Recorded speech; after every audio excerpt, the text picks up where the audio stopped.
a gal was dreamy, Dobie. Once a gal was creamy, Dobie. Once a gal to call his own. Is she blonde? Is she tall? Is she dark? Is she small? Is she any kind of dreamboat at all? No matter, she's hers and hers alone. Dobie. Thalia Mininger. Thalia Mininger is the girl I'm in love with. My romance with Thalia is kind of a triangle. I love her and she loves money. It's unbelievable that such a warm, soft girl can't think of anything but cold, hard cash. Don Willoughby, captain of the baseball team. Nope. Butch Glendon, captain of the basketball team. Nope. Milton Armitage, captain of the football team. No. Then take your clammy hands off. Thalia. Now, don't sit down. I'm not interested in sitting with anyone who isn't big and strong and magnificently coordinated. But I have other virtues. Like what?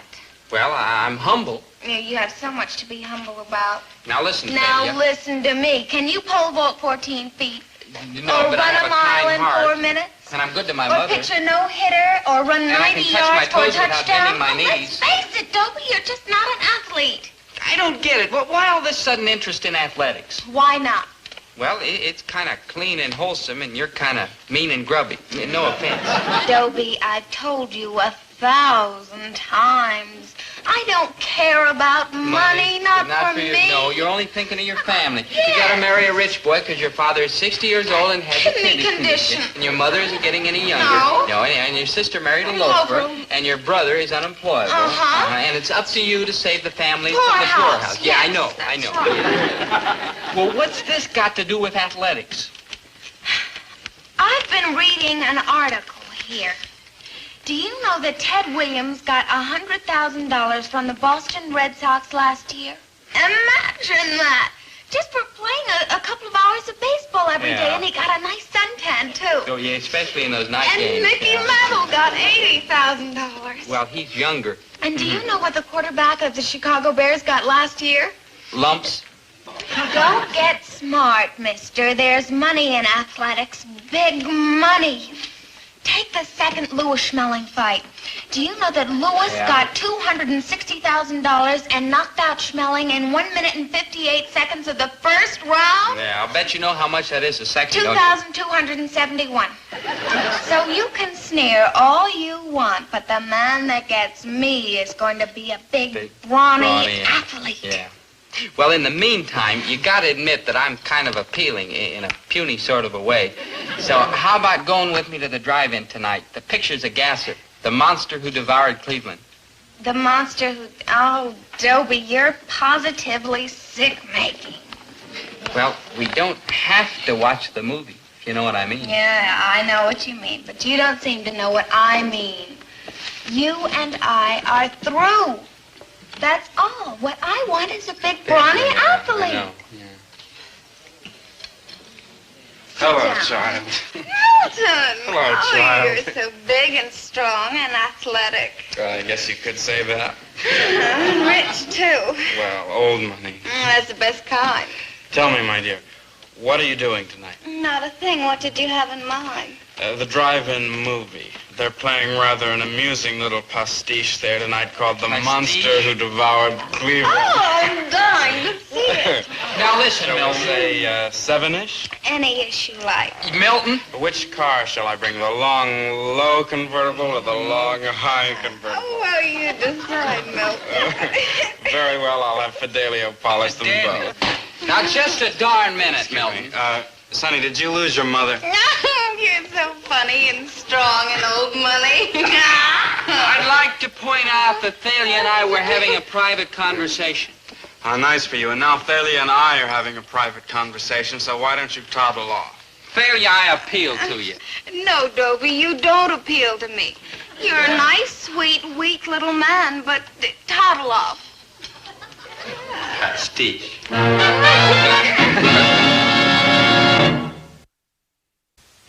S-I-K.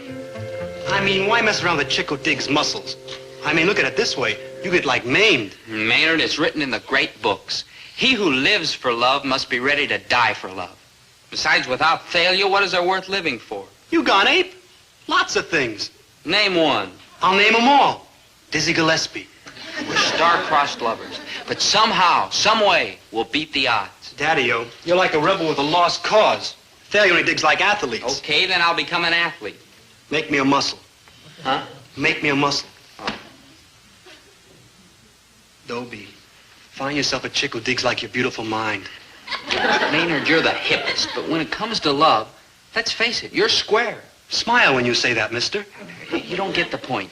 A man in love can move mountains. Yeah, but he can't become an athlete. I'll become an athlete. What kind of athlete? I don't know. Basketball? Too short. Baseball? Too slow. Shot put? Too weak. Football? Too yellow. That leaves the girls' swimming team. And you'll never pass the physical. I'm sure I have athletic abilities. They just have to be tapped. Dobie, love has tapped you so hard you're punchy. Maybe polo's my game. Or lacrosse. Or squash. Punchy?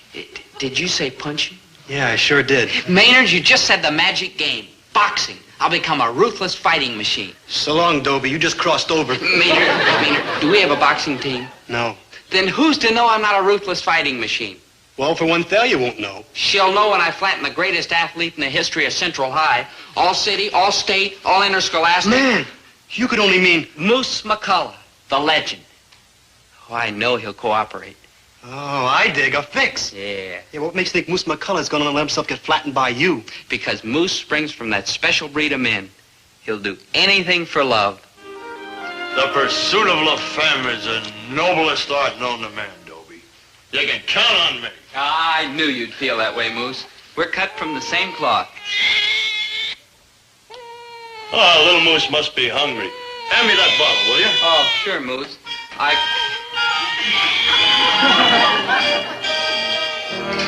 Hey, what's this doing in your all-state football trophy? Oh, I finally found some practical use for the darn thing. Oh. Boy, I never thought I'd see Moose McCullough in an apron feeding a bottle to a baby. That's the greatest kick in the world, Dobie. Beats running for a touchdown anytime. Hand me that other bottle, will you? Yeah.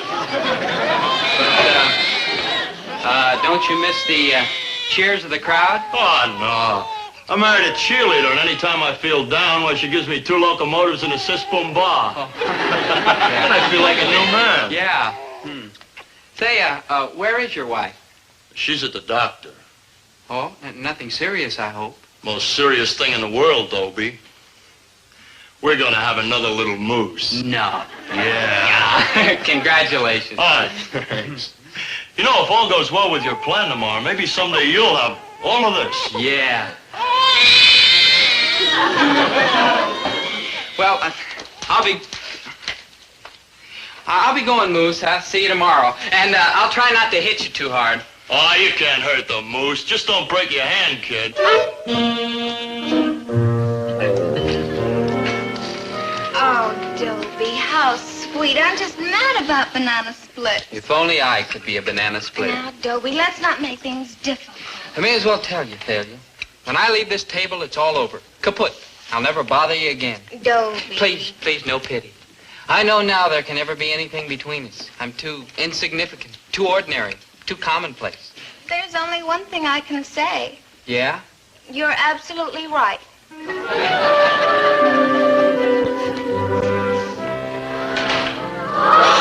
Oh, that's him. Moose McCullough. That's the legend. So it's Moose McCullough, the legend. So what? Oh, Dobie, jealousy has worked your mind. He was a 4-letter man. He won over 100 athletic trophies. And the 7 years that he spent at Central High were brilliant and unforgettable. Oh, I may die. He's coming this way. What? Well, hello. Hello, Mr. McCullough. Oh, my friends call me Moose. She isn't one of your friends. Oh, She's gonna be. You're picking on the wrong girl, Mr. McCullough. She's not interested. Dobie, mind your own business. You heard her. Now, why don't you toddle off home and play with your finger painting? Mr. McCullough, sir, I'm not going to stand for this, sir. I know you're the greatest athlete Central High ever had, Mr. McCullough. And I know how strong and tough you are. And even how you were a professional heavyweight fighter for a while. And everybody's heard about that time in Chicago when it was night and those 6 gangsters didn't recognize you and they jumped you. How you almost killed them. I know all about that, Mr. McCullough, sir. All about what? Listen, why don't you run over to the counter and see if they've got your pablum ready yet? But I love Thalia Miniger. And I'm going to count to 3, and if you haven't stopped bothering her by then, I'm going to slug you, Mr. McCullough. Oh, I know, you may kill me. But what does it matter? What is my life compared to 1 second of Thalia Miniger's happiness? So leave her alone, Mr. McCullough, or else. 1. No, Dobie, you're crazy. 2. Stop before it's too late. 3. They'll kill you, Dobie!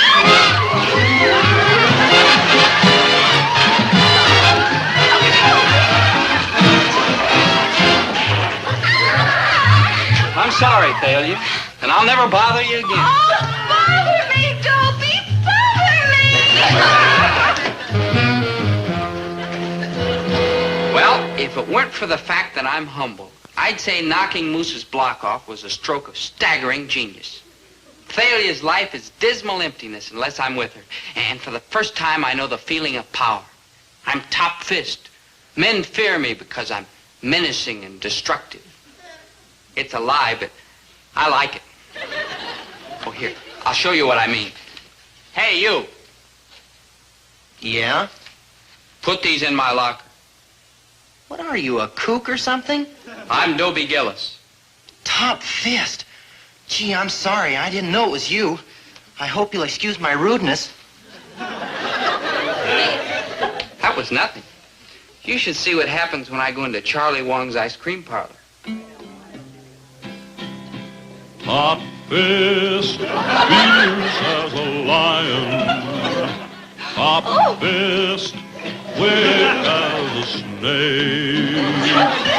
He'll break your jaw without trying. He'll make you suffer and ache.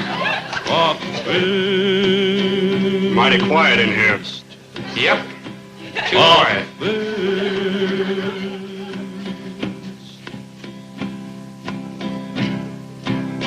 Play something for Top Fist. Play.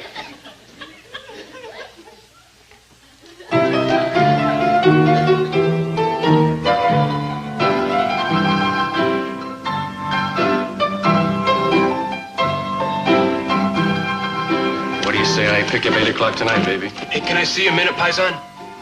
Excuse me. Look, stupid, can't you say I'm busy operating? Well, tomorrow they'll be operating on you. That's Dobie Gillis's girl. Look, I don't care who's... Dobie Gillis. Dobie Gillis, the guy that reduced the legend to rubble. Holy smoke, I better get out of here.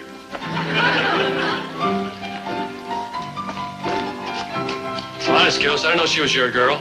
Yep.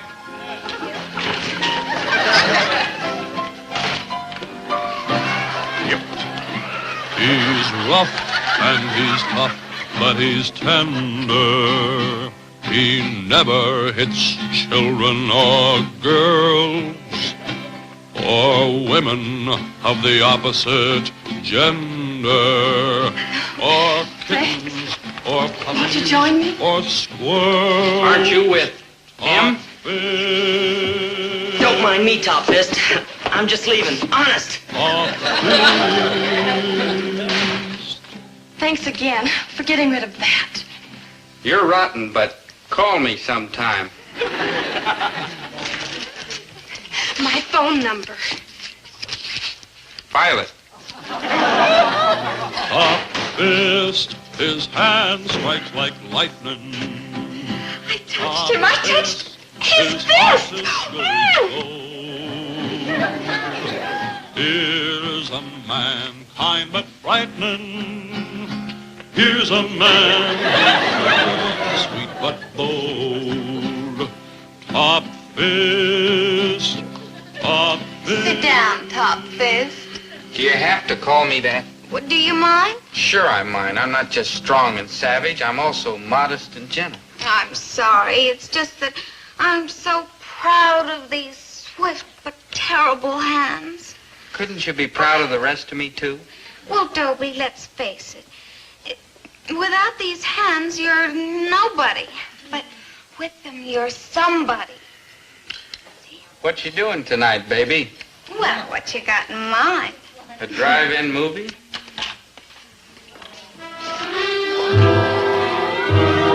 Hey, Daddy-O. Send him away. Get lost, Maynard. It's Milton, man. Milton. He's here.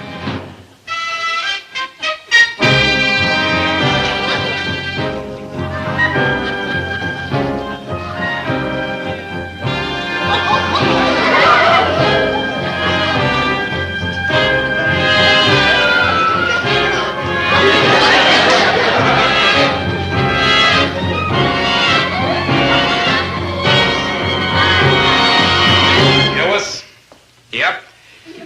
Gillis, I didn't come here to make trouble, but Thalia Menninger is my girl, and I'm asking you to stay away from her. Yep.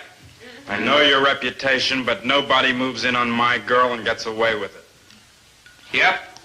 I know what you did to the moose. I'll take my chances. Yep. Yep. Nothing can change my mind. Oh, I gotta see you, Top Fist, right away. I like business. Dobie, out of your mind? Don't worry, I won't hurt him much. Just enough to teach him a lesson. Look, it's your old good buddy, Maynard Krebs. Out of my way. And you're Dobie Gillis. Remember Dobie Gillis? Oh, my gosh. I forgot. All right, Gillis. What about it? Yeah, it's okay, Milton. Failure's yours. I'm hanging up my fists. You hear that, baby? He's yellow. Dobie, I know how you feel, but one more fight won't hurt. There's always one more fight, Thalia, gal. Don't you see, if I don't quit now, I'll never quit. They won't let me. There'll always be some glory-seeking punk looking to knock off the guy who knocked off the legend. No? That's why I'm hanging up my fists. No, He'll fight or else. No. You be in the park at 3 o'clock tomorrow afternoon and we'll all know you're yellow. 3 o'clock. Sharp. Yellow.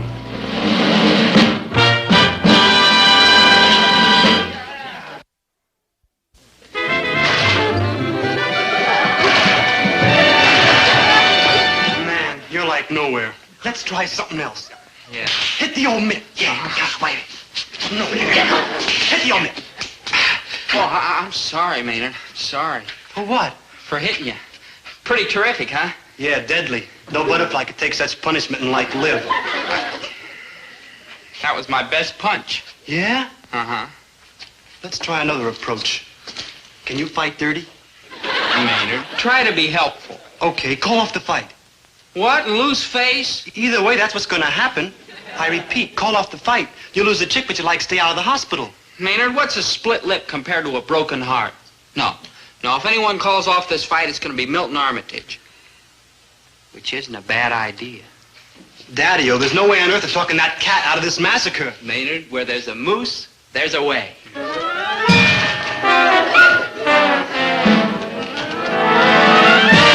That's the old one, too. Moose. Hi, Milt. Hey, you're fighting Dobie Gillis tomorrow. Yeah. Did he do all that to you? Ah, the punk got lucky. Broke my jaw in 3 places. But don't worry, you can take him.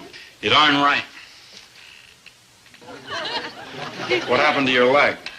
Oh, I guess I fell down pretty hard. Compound fracture. Compound? Yeah, that punk sure packs a wallop. But don't worry, you can take him. Sure. All you gotta do is stay away from his left. Right. Stay away from that, too. In fact, it might be smart just to stay away. I thought you said I could take him. Well, sure you can. I was just thinking about that Grecian nose of yours. What about it? Well, you know, in case Gillis gets lucky with another one of those... Ah, forget it. Those plastic surgeons can fix anything today. Moose, I know you mean well, but you're just wasting your breath because I'm going to fight Gillis tomorrow. Now, if you'll excuse me. I wonder what's taking the moose so long. I hope he isn't having trouble talking Milton out of the fight. Yeah, I hope so, too, because if Milton fights, you're like dead. Dobie, you're like dead. You didn't talk him out of it? I did my best. What am I going to do? You could, like, blow town. You're gonna stay right here and fight, boy. Me? Him? Him, he's top fist, ain't he? But, Moose, you know that's not true. People only call me that. Well, he called me the legend, and by George, I became the legend. Listen to me, Dobie. You can do it. If you believe in yourself, you can do it. But, Moose... No buts. Do you love Thalia or don't you? Sure I love her, but... No buts! Now, look. Love can change the world. It can move the earth. Love changed a 97-pound weakling into top fist. Grit, boy, grit. Courage, determination. Fight, smash, kill, destroy for love. For Thalia, you can do it, boy. You can do it. Sure, Dobie. You can do it. Remember, good buddy. Top fist, fierce as a lion. Top fist, quick as a snake. He'll break your jaw without trying. He'll make you suffer and ache. Top fist, the world stands and trembles. Top fist, with muscles just like steel. I broke it. No, it's just bent a little. My hand, Maynard, my hand. Ow! Thalia? Dobie, what happened to your hand? The hazards of training, my dear. Yeah, it's broken. All 6 fingers. Yeah. Oh, that's a shame. Well, I guess you'll just have to fight with your left hand then. You mean you still want me to fight? Well, why not? I mean, you don't need more than one hand to take a cream puff like Milton. Cream Puff, he's captain of the football team. You'll take him top fist. I know you will. What happened to you? Accident in training. You? Same thing. Tough. Yeah, tough. Yeah, tough. Naturally, my dear, in view of these unforeseen developments, we'll have to cancel our bout. Uh-huh. Perhaps in a year and a half or so, when it heals. My doctor says 3 years. Yeah, I think you're just a couple of fakers. Yes, I rather thought you would. You're a great beauty, Thalia, but you have a very suspicious nature. So I've brought here a little proof. I have an X-ray picture here. That dark line you see there is a fracture. Compound fracture, I believe. Very interesting. Are you convinced now? Yes, there's only one thing wrong. It's an X-ray of a foot. Fools. Nice try, Milton. Now, I suppose you have an X-ray to give me, too? You're darn right. Maynard, show her the X-ray. And this is no foot. Ah, you're right. It's a hand. Then you believe me? Yes, I certainly do. And you'll be my girl? No, I certainly won't. Then you're mine. No, Milton, what I want is a fighter.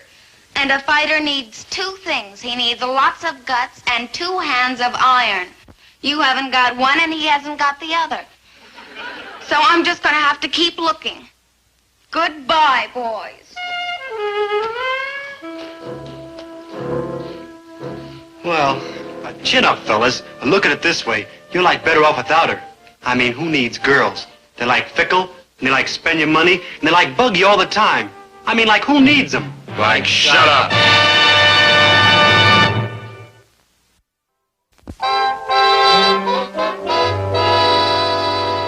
Well, failure is only a bittersweet memory now. But all is not lost. I still have my reputation. I'm top fist. Here, I'll show you what I mean. Hey, you. Yeah? Put these in my locker. You a kook or something? I'm Dobie Gillis. That's your tough luck.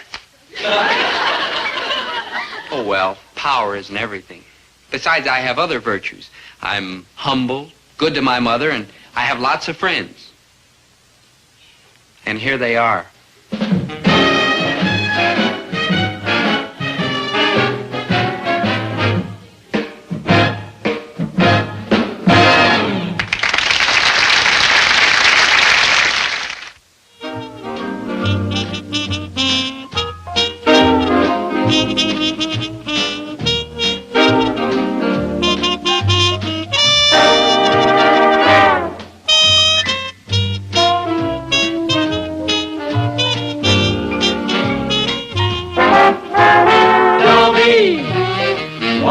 gal is dreamy, Dobie. Wants a gal is creamy, Dobie. Wants a gal to call his own. Is she blonde? Is she tall? Is she dark? Is she small? Is she any kind of dreamboat at all? No matter, he's hers and hers alone. 'Cause Dobie has to have a girl to call his own. He wants a gal who's dreamy, Dobie. Wants a gal who's creamy, Dobie. Wants a gal to call his own. Is she blonde? Is she tall? Is she dark? Is she small? Is she any kind of dreamboat at all? No matter, he's hers and hers alone. Dobie. 17 years ago, when I was born, my father bought me a piggy bank, and he put a penny in it for luck. And I'll say this for my father. Anytime I'm in trouble, he's right there with another penny. Why am I talking about money? Same reason as always. Thalia Menninger. Ah, Thalia. Thalia the lovely, Thalia the divine. And she's so unpredictable. She's the most predictable, unpredictable girl I know. One minute she comes up to me all sweet and soft and creamy. That's the way she is for 1 minute. But the next 59 minutes, she's like that with some other guy.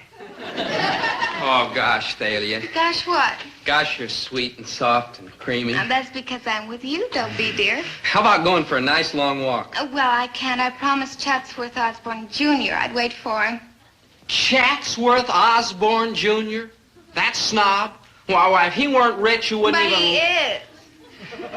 Money's all you care about. You wouldn't even look at Chatsworth Osborne Jr. if he didn't live in that big house on the hill and drive an expensive sports car and was poor. We'll never know. He's loaded. Yeah. Look what he gave me. Smell. The most wonderful perfume in the world. Oh, yeah? Well, what's it called? Spell it. M-M-M-M-M. Oh, French, huh? Listen, Thalia. Oh, why don't you and I just go... Hi, Chatsworth. Hi, Thalia. Hi, Gillis, baby. Look, Thalia, you just forget about Chatsworth Osborne Jr. and we'll take that nice long walk. Walking builds up the calves. It's vital to have strong calves. In case of fire and stuff like that, there's nothing like strong calves to get you out of there fast. $18 Listen, you an stick ounce. with me, Thalia Menninger, and I'll buy you a whole pound of that stuff. Well, why should I wait for promises when Chatsworth can buy me everything I want right now? Okay. So he's got money. But I don't hear you bragging about his calf muscles. Listen, anytime you want a broad jump against me, Chatsworth, just holler. 4.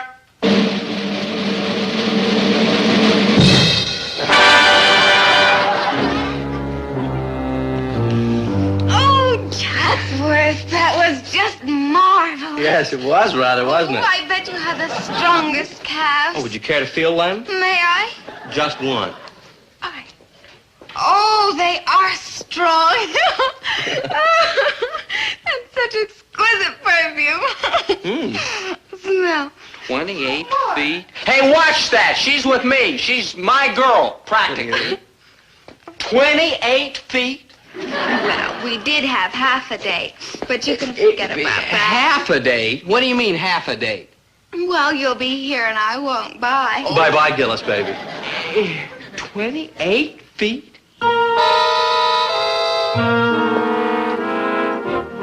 Why so pale and wan, fair lover?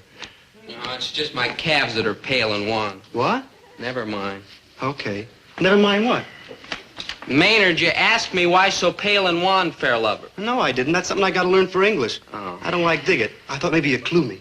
Please, Maynard, I've got enough troubles with Thalia. But I need help, and if you don't help me, good buddy, who's going to help me? Oh, okay, Maynard. Now look, it's a poem, like a lyric to a song. You understand that? Yeah. Why so pale and wan, fair lover? Prithee, why so pale?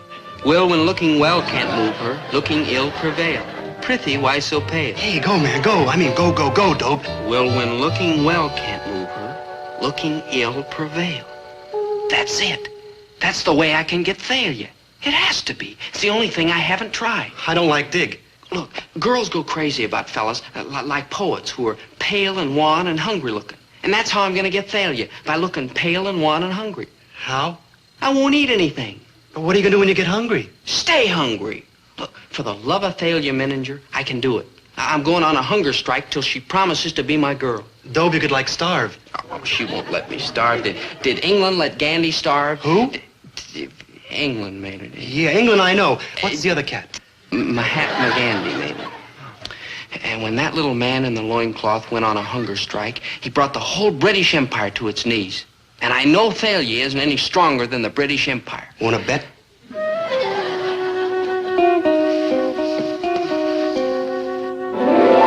Thalia Menninger, I'm asking you for the last time. Will you be my regular, steady, permanent girl? I'm telling you for the last time, I will not. All right, that does it. I'm going on a hunger strike. I don't eat anything until you say yes. Oh, Dobie, you're so funny. Here, have some. No, I meant it, Thalia. I don't eat another bite until you're my girl. By the way, I feel a little pale and wan already. Sorry, but I got to eat for two now.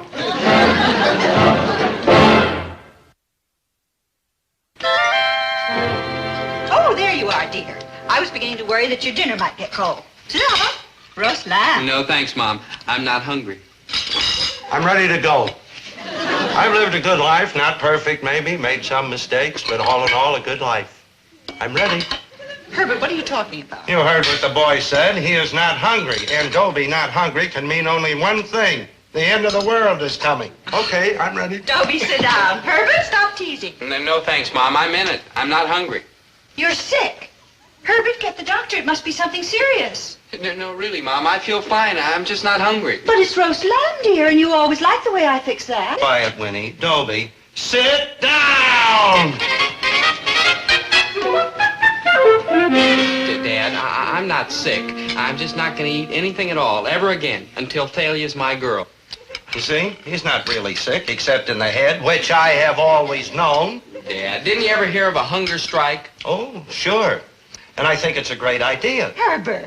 Well, look at it this way, Winnie. You're getting tired of going places in that old grocery truck, but we can't afford a car. Now, if Dobie lays off eating for a couple of weeks, we'll be able to save enough to buy one.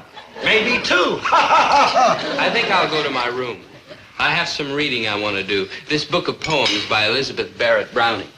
A lady who would have understood a hunger strike for love. And if I begin to look pale and wan, don't worry, Mother. There's raisin pie. No, leave the boy be. Let him have his fun. He'll stay on this hunger strike about 1 hour, and then he'll come sneaking out here to the refrigerator. And when he does... How do I love thee? Let me count the ways.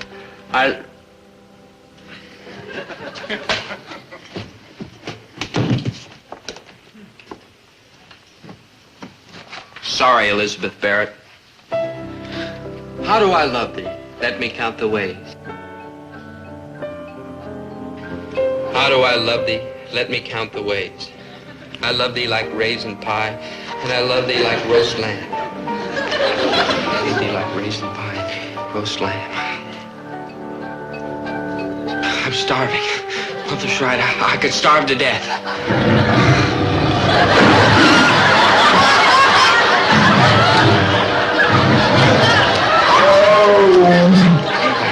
There is no hunger. I'm talking to myself.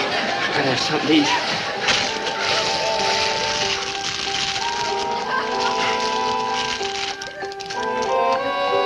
Gotta start out the starvation diet all at once. Gotta start out just cutting down. Gotta have something, anything. I'm gonna have a kitchen. Nobody will ever know. I just can't. Not a sound there today. Nobody will ever know. I just gotta eat. I'm starving.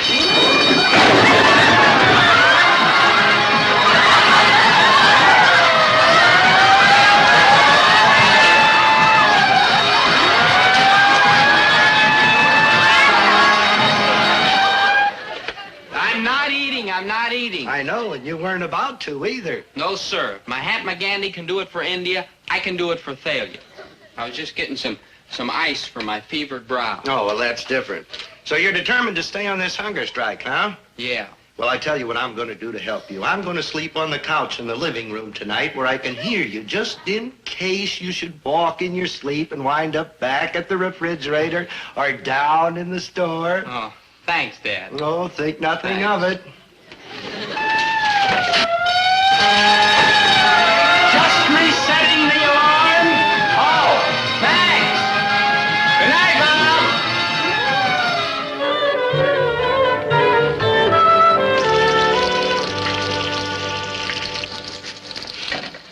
Hey, that smells good. Should I go? I have my own way of calling the hat McGandy this morning. I led this hunger strike.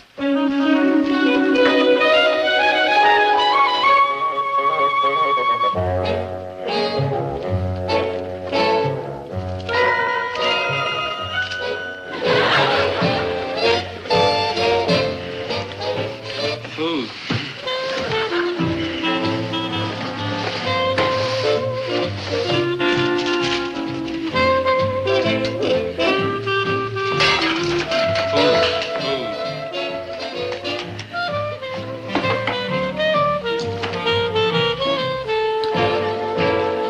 Well, I'm glad to see you decided to come back from India and rejoin us normal humans, Mahatma. I'm glad the hunger strike is over. I knew that even failure couldn't make you miss more than one meal. Oh, I almost forgot. Sure, the hunger strike's not over. I said I was going without food until Thalia's my girl, and I meant it. Dobie, you've got to eat. I am not going to stand by and see that boy ruin his health. Oh, take it easy, Winnie. He just can't give in right in front of us, not yet anyway. Boys won't go long without food. He'll eat, and plenty. Come on if you don't want to be late for the first class. Maynard, give me. Oh, good buddy, you're on a hunger strike, remember? I remember. Oh, Dobie, I think it's so wonderful you're going on a hunger strike for love. We all think it's the most thrilling thing we ever heard of. Oh, thanks. It's nothing. Come on, hurry and finish that, Maynard, or we'll be late. Yeah, but you were going to... Hurry, Maynard. Thalia said you're just faking. She'll find out. My mother's already worried about how pale and wan I look. Oh, you do. You really do. Yeah.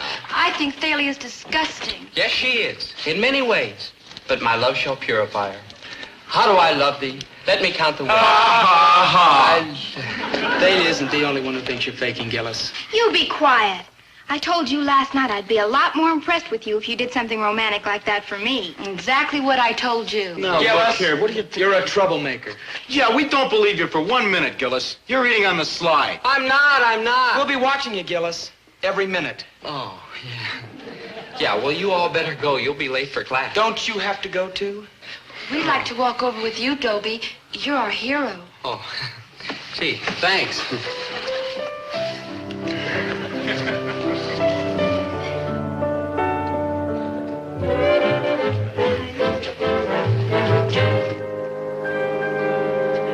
Hey, hungry lover, you want a hot dog? Now leave Dobie alone. Very good hot dogs, Gillis. And I'll buy. No, thanks. Okay, just remember, we're watching you. You mind your own business, you glutton. Here you are, Dobe. I got it for you. Not here, Maynard. They're watching. Eat it. Oh. I gotta get something to eat. I'm starving. I know. Go home and eat. Maynard, I told you I'm starving there, too. My dad'd laugh at me. Listen, I'll go home. You get me something to eat. Sneak it into my room through the window. Well, good boy. Feel I finish this.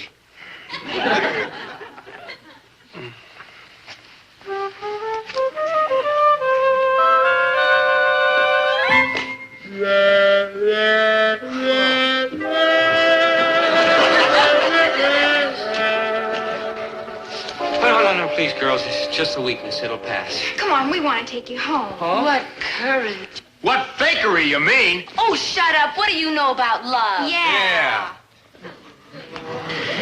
How do you stand on lynching?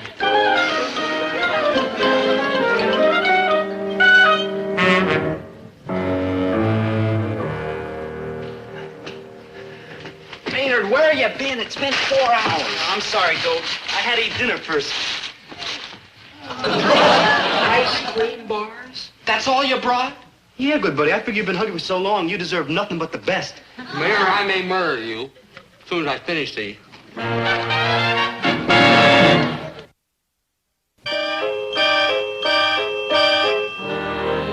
Just look at her, stuffing herself, and poor Dobie's practically dying over her. She has no shame at all.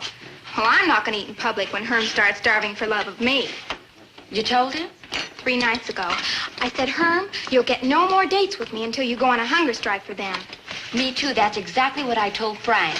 What happened? I haven't had a date since. Me either. Look, here comes Dobie. Isn't he romantic? Listen, Gillis, our girls won't give us dates unless we go on a hunger strike, too. So stop faking or else. Please, I may faint. We gotta do something about him. And we're going to. Watch it, Pops. This pale and wan fair lover's my friend. Oh, he's a kook. Yeah, but he's a pale and wan kook. Dobie, you're out of your demented mind. You're not fooling me. You're pretending that you're not eating and reading poetry all the time. I'm also writing poetry for you. Oh, Thalia, your lips are like the petals of a rose. I'd like to kiss you underneath your nose. Good heavens, Dobie. Oh, I knew you'd love it. I don't love it, and I don't like your starvation routine. Look, people are talking. Now, if Chatsworth's parents ever found out that I knew a kook like you, why, they might not let me date him anymore. So stop the act. Will you be my girl? No. Then I'll go on starving myself, unto the death. If I can't have you, my darling, I'd rather not have life itself. We poets are like that.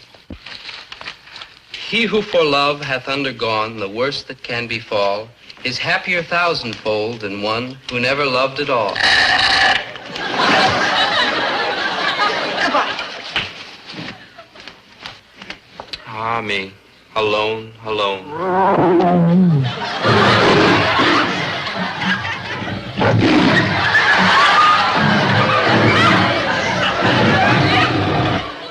Dope, good buddy. You're never going to get Thalia this way, and those fellas are sore. Why don't you give up? I won't give up. I won't eat until Thalia is mine. Meet me in my room, same as usual, but this time bring meat, you hear? Red meat. I gotta have it. For 3 nights you've been bringing ice cream and candy and nuts and Cracker Jacks. I gotta have meat, you hear? Red meat. I gotta have it.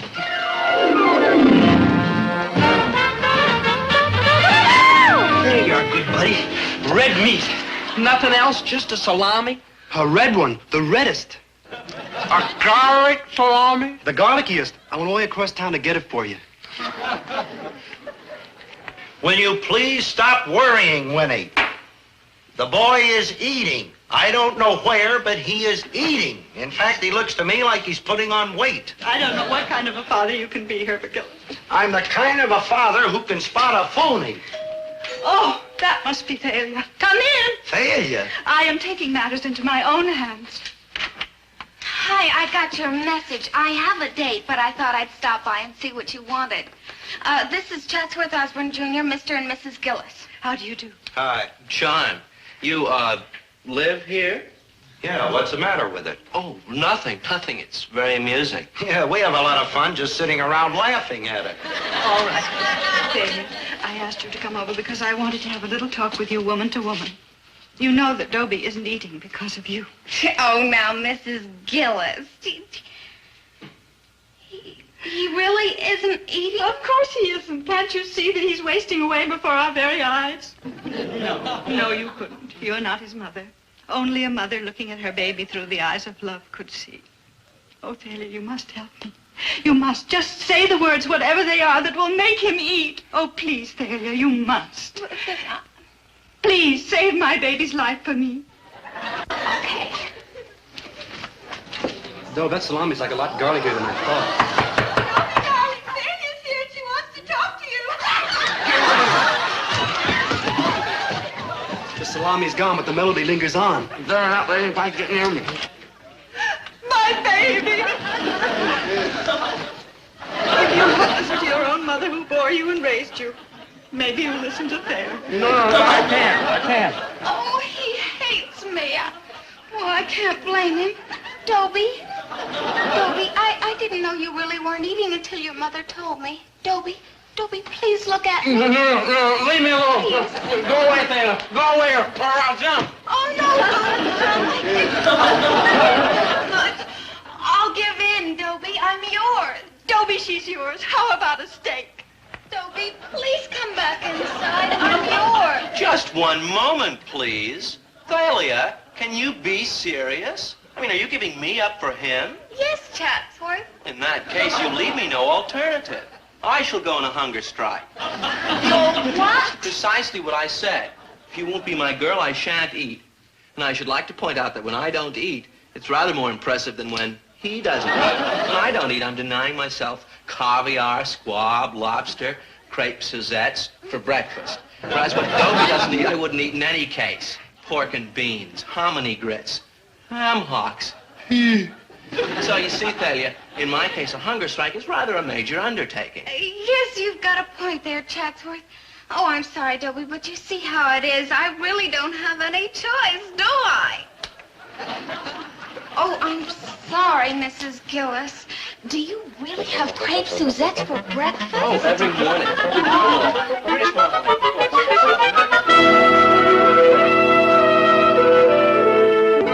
Why don't you like it off this hunger strike, Kip? You're like dead, though. Not yet, I'm not. Gandhi didn't quit, and by George, neither am I.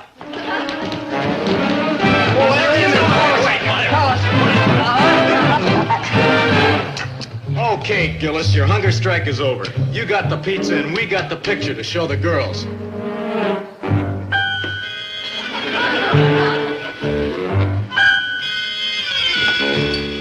Hold everything, son. Here's Dad to the rescue. I'm sick and tired of this hunger strike nonsense, and you're gonna eat. But, Dad, my hunger strike's over. I just ate. Boy, did I eat. Now, don't lie to me, boy. Dad. You're gonna eat, and that's all there is Dad, to wait a it. minute now. Dad. Dad. Keep quiet.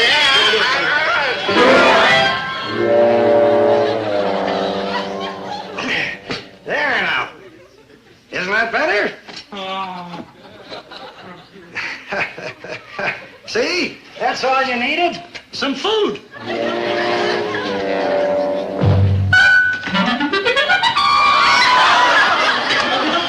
Dobie, I have asked you to do very little, but you have got to eat this for me. Yeah, I would, Mom, but Dad just fed me. Oh, Dobie, my poor darling, you're having hallucinations. No, Mom, just feel. Oh, starvation. Starvation. Yes, so much of it. Oh, Dobie, darling, this is your mother speaking to you. Don't cry, Mom, please. I'll eat. Oh.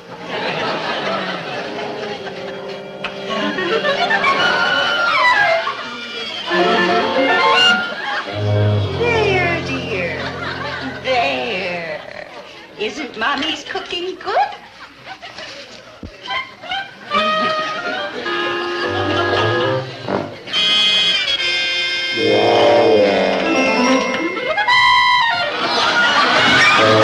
Dobie, you poor thing. And you did it all for me. Oh, look what I brought you. I've eaten. Here.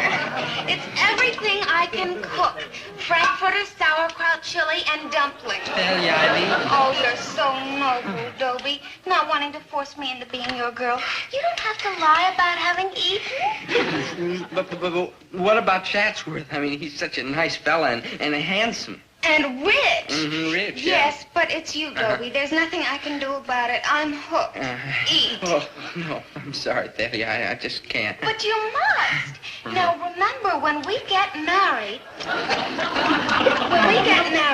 you're not going to be able to afford a cook or going out to restaurants. So I'm going to have to do all the cooking. So you might as well learn to like it. Thalia, look. Come on, Dobie. No arguing. Just eat. Eat.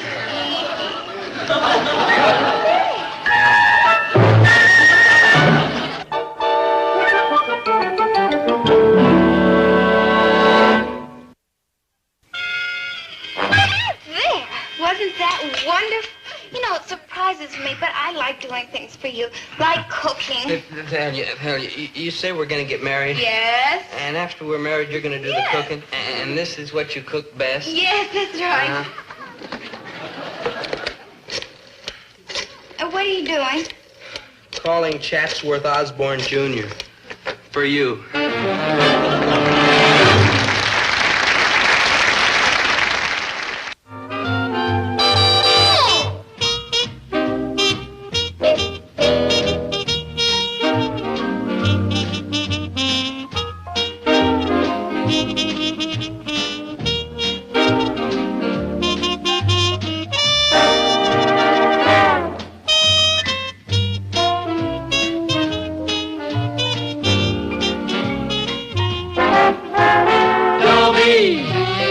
Once a gal was dreamy, Dobie. Once a gal was creamy, Dobie. Once a gal to call his own. Is she blonde? Is she tall? Is she dark? Is she small? Is she any kind of dream one at all? No matter, he's hers and hers alone. 'Cause Dobie has to have a girl to call his own. Once a gal was dreamy, Dobie. Once a gal was creamy, Dobie. Once a gal to call his own. Is she blonde? Is she tall? Is she dark? Is she small? Is she any kind of dreamboat at all? No matter, he's hers and hers alone. Dobie. Dobie.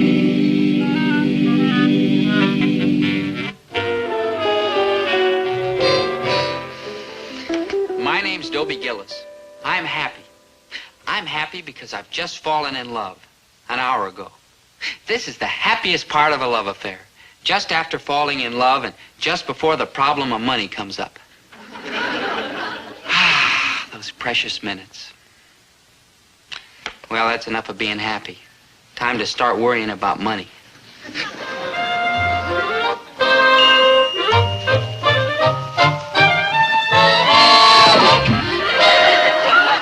Aphrodite. It's you, my Aphrodite Milliken. I've been singing those words since first I heard them. I've tried to control myself, but it's no use. I must tell you, Aphrodite Milliken, with all honesty and all humility, I love you. Oh, Dobie. And I shall love you forever. Just repeat after me and hold the thought. Dobie Gillis loves me. Dobie Gillis is my slave. Oh, Dobie, I just enrolled in school this morning.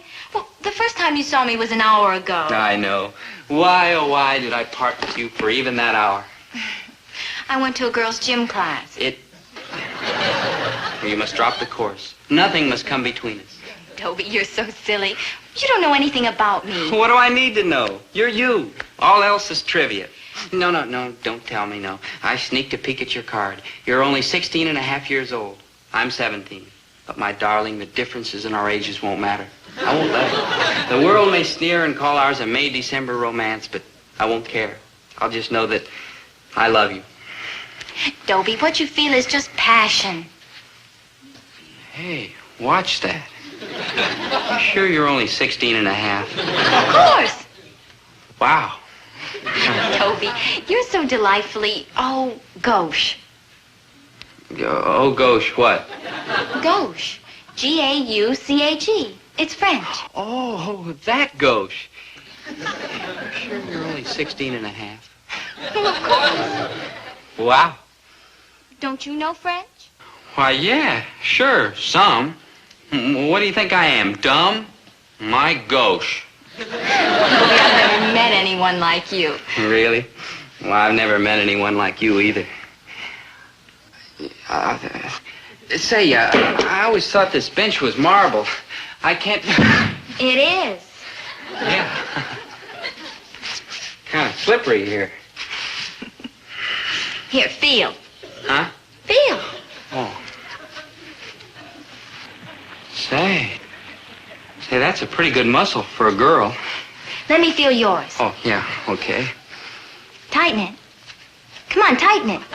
Oh, Dobie, stop teasing me. Tighten it up. Later. First, let's go over to Charlie Wong's ice cream parlor. Ice cream parlor? Yeah, that's the hangout. Well, all right, Dobie. For you, I will. Good.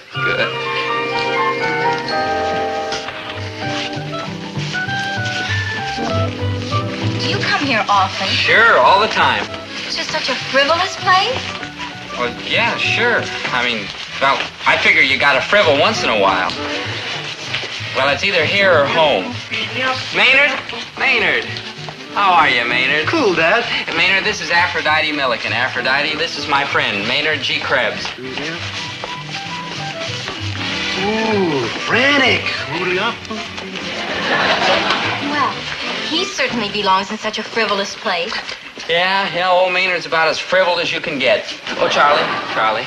Aphrodite, although I'm not a wealthy man, you may order absolutely anything your heart and stomach desire. Up to, Did you expect me to swallow one of those sodas? Huh? And you were going to swallow... Well, you are not. No? Niashiba shila shina guanba. 行不着，我还是找。 Niashina shila. Willa. Chinese? Wow. Now, here's what you should eat. Nice, sensible refreshment.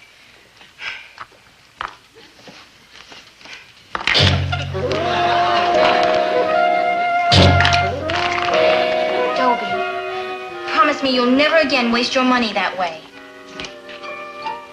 I promise.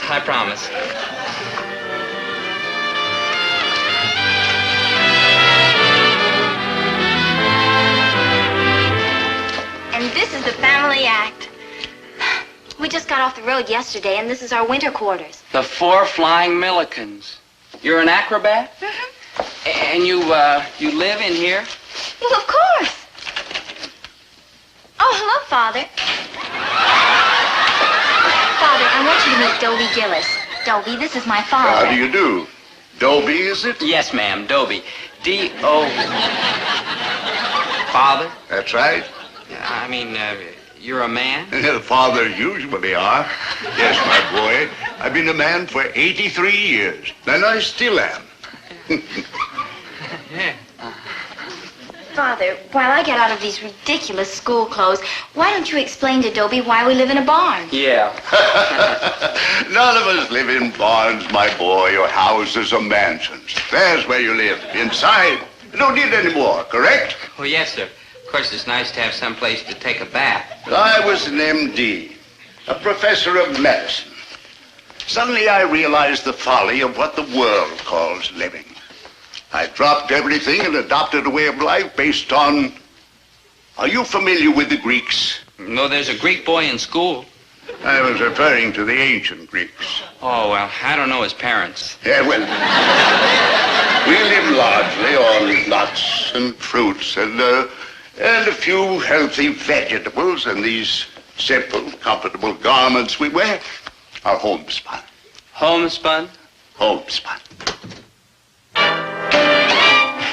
I know. Wow. Well, It's a new word I learned today. you actually learned something at that school? I only meant that, well, Aphrodite passed the Harvard entrance exams when she was 12, just for fun. Wow. You said that. I just meant, would you like to go to the movies tonight? Huh? Although I'm 17 years old, I assure you I'm very trustworthy, sir. How about the movies, huh? My dear, don't forget your study hour. Oh.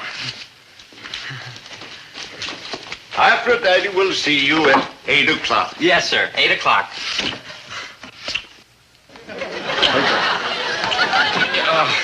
I assure you it was an accident, sir. I stumbled. I assure you it'll never happen again, sir. Goodness gracious, never? No, never.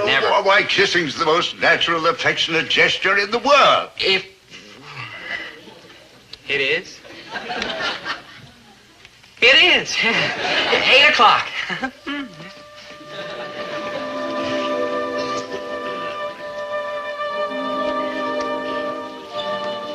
Well, I never saw you do that before. I never did it before. What's the matter, my daughter? I don't know. I just feel all squiggly inside. Is squiggly love? That or bad digestion. The latter, in your case, of course, being quite impossible. We've always hoped that the mate you choose would be able to take my place in the act. If this Dobie turns out to be your soulmate, well, we just have to build him up. Yes, sir. Build him up.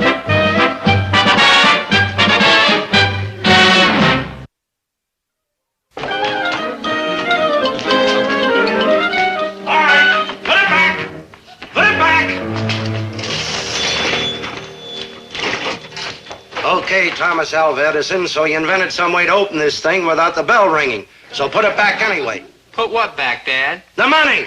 Money. Ha. Money. Who needs it? What's the matter, dear? Dobie, it's got me worried half to death. Well, he didn't take any money, and instead of eating something expensive, he only took a carrot. He's just doing what you've always told him to do. I know. That's what got me worried half to death. All right, boys, take her up, steady now, easy. Steady, straighten up, arms out. That's it. That'll be your young man. Dobie, you're 3 minutes late. I was 3 minutes early, but these look so good, I stopped for a snack.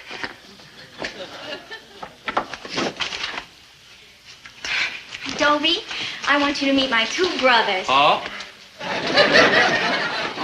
This is Hercules. Glad to meet you, Dobie. How do you... And this is Atlas. How are you, Dobie? Yeah, better, thanks. Glad to see you again, Dobie. Yes, sir.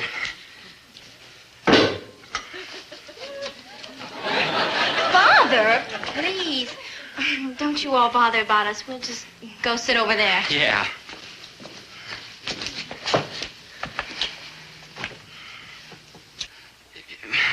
Maybe we should go pick some nuts and berries.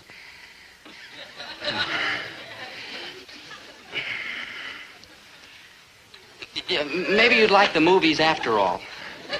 Dobie, I assure you, sir. as an older man, don't you like to kiss girls? Well, my gosh, yes, sir. Yeah, I mean, I imagine I would, under the proper circumstances. Well, this circumstance is eminently proper. So for heaven's sake, hold still. Yes, sir. But this is going to be very embarrassing.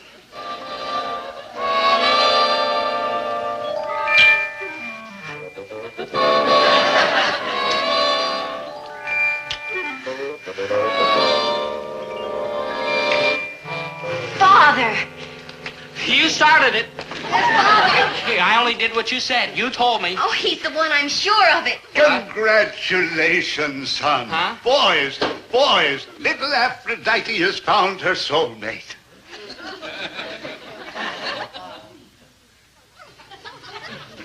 There's something I think you all should know. I have to be home by 11 o'clock. Dobie, you're so adorably helpless and shy. Dobie, we don't object to you, understand that, but we're wondering about your physique. Take your clothes off. In there. Might as well get used to wearing your tunic. We expect Aphrodite's maid to carry on my work. Live as we do. Work in the acrobatic act. Now that you've chosen her and she's chosen you, we must get started building you up. Why, in 1 week, you'll be a different boy. I just remembered, sir. This is a school night. I'll see you all later. Wait a minute, fellas. Don't put me down. Look, I have to be going. I hope so. Look, put me down, fellas.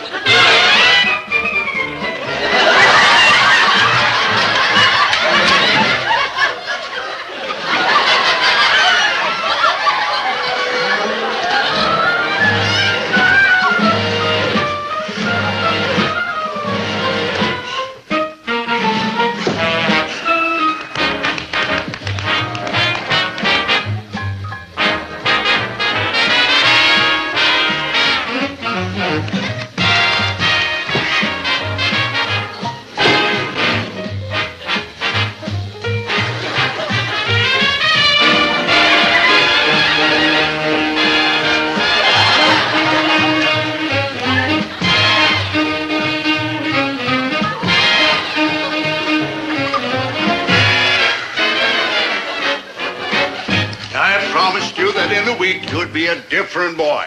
I am. Even his hair seems weak. You think it'll ever be as long as ours? You want my hair to be like yours? Naturally, son. What'll Dad say? You might just as well give up on me, sir. I guess I'm just a natural-born 90-pound weakling. I guess the bullies will always kick sand in my face. I'll just have to stay away from the beach and pretty girls. Nonsense. That only means that you'll have to work harder next week.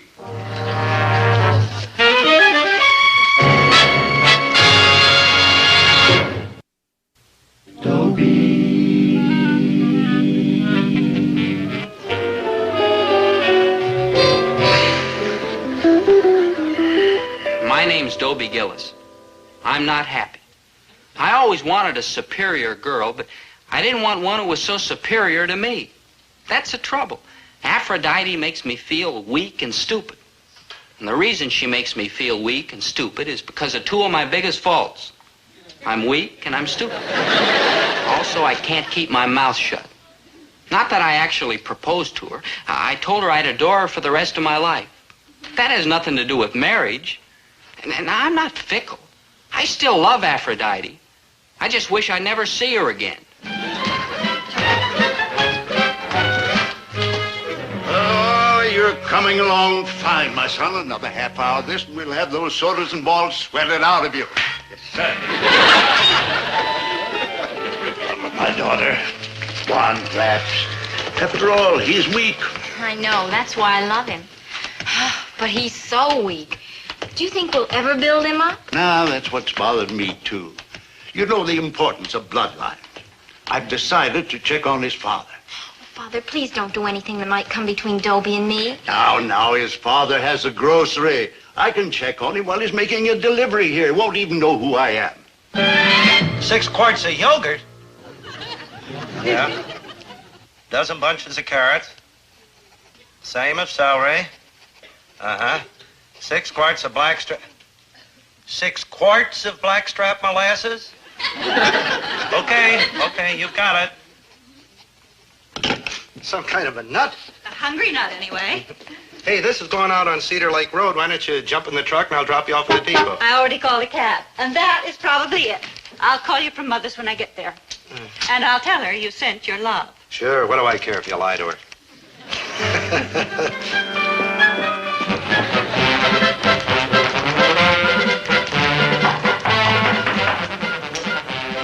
Now, you go keep Dobie busy, and don't worry, I won't let his father suspect a thing.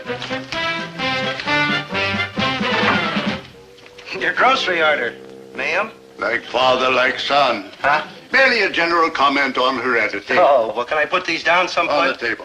Oh, I'm sorry I'm a little late, but I couldn't deliver them till after I closed the store. You see, my wife's out of town visiting her mother, and there was nobody to take care of the place. Ordinarily, I make deliveries just like this. Do you eat this stuff? Oh, yeah. Live here? Yes, we live a simple life. Eat simple food. Sleep on the floor. Well, everybody to her own taste. That's what I always say. Fine. Just to set you right on the point, Mr. Gillis, Herbert T. My Gillis. name is Milliken. How do you do? How do you do? Oh, I do all right, and I can take pretty good care of myself, too. That'll be 10:42, huh? Yeah, Oh. what? All right, here you are. Oh, I beg your pardon. Hey, lady, what do you think you're doing there? Just feeling the tone of your leg muscles. Nothing wrong with that. My leg? Don't be so shy. Look, I'm a happily married man. Shyness runs in families. Huh? Oh, just another comment on heredity. I'm interested in heredity and health. Tell me, your parents living? Look, lady, $10.42. That's all. $10.42. Of course, but why can't you satisfy my curiosity? Okay, so both my parents are still living, and my grandfather on my father's side died at the age of 86 in perfect health. Boy, you're a nosy old dame, you know. Died in perfect health? Yeah, he was chasing a fly, and he got out into the street and was run over by a streetcar. Wonderful. Playing baseball at the age of 86. I did not say he was chasing a fly ball. I said he was chasing a fly. It lit on him in the house, and that made him mad, and he chased it out into the street because when he got mad at something, he stopped at nothing. And speaking of heredity, that's one thing I inherited from my grandfather, and I'm mad now. So come up with the $10.42. Sure, there you are, and you do have a splendid spirit. What's the matter with you, lady? Are you some kind of a nut or something? Getting me in here asking me questions about my wife being out of town? I didn't ask you about your wife. You told me you said she was visiting her mother. Oh, and you heard about it, huh? Mr. Gillis, I'm afraid I've gone about this all wrong. Dobie said... Dobie? Your son, Dobie. Dobie? What do you mean, Dobie? Somebody call me. So that's why you ate the carrot. A whole nest of them. Dad, what happened? You were born, that's what happened. My own boy, my own son. What do you mean, dressed in a thing like that? Mr. Gillis, there's nothing wrong. It's merely a comfortable garment. For what? Why don't you step into the next room and try one on? I will not. Just while you calm down. Watch it, boys. I used to do a little boxing. Now, calm, Mr. Gillis. Might as well try one on since you're going to be practically a part of the family. Part of what family? Our family. By marriage, at least. Your son, Dobie, and my daughter, Aphrodite. Him? Marriage? Marriage? Him? Why, certainly. I gotta kill that boy. Mr. Gillis, the children have chosen each other. We're training Dobie to become a Millikan, a member of our acrobatic troupe. Look, I'm getting out of here, and nobody's gonna stop me. And when I get out, I'm calling the cops and having this place raided. No, I won't call the cops. I'll call the FBI. I've got friends in high places. I'm a veteran. Oh, Dobie, I'm sorry it turned out this way. It's just, well, you were so weak. We had to find out about your father. Well, now you know. Sir, I think you'd better let him go. And I think I'd better go with him. It'll be awful when I get home, but I think I'm getting a little tired of nuts and berries. And I'm getting tired of this tunic. And I know I'm tired of training. I'm just tired. Splendid, son. That means you're getting close to your second win.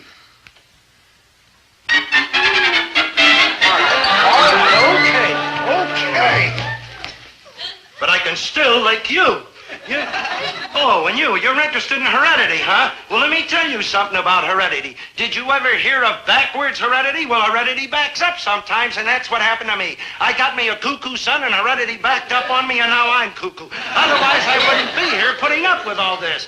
Well, I'm getting out of here right now, and you are not coming with me. You've been running around for the past 2 or 3 years like some sort of a lovesick nut. Well, you belong in a cuckoo's nest like this. You still owe me 42 cents. Acrobats. Dad,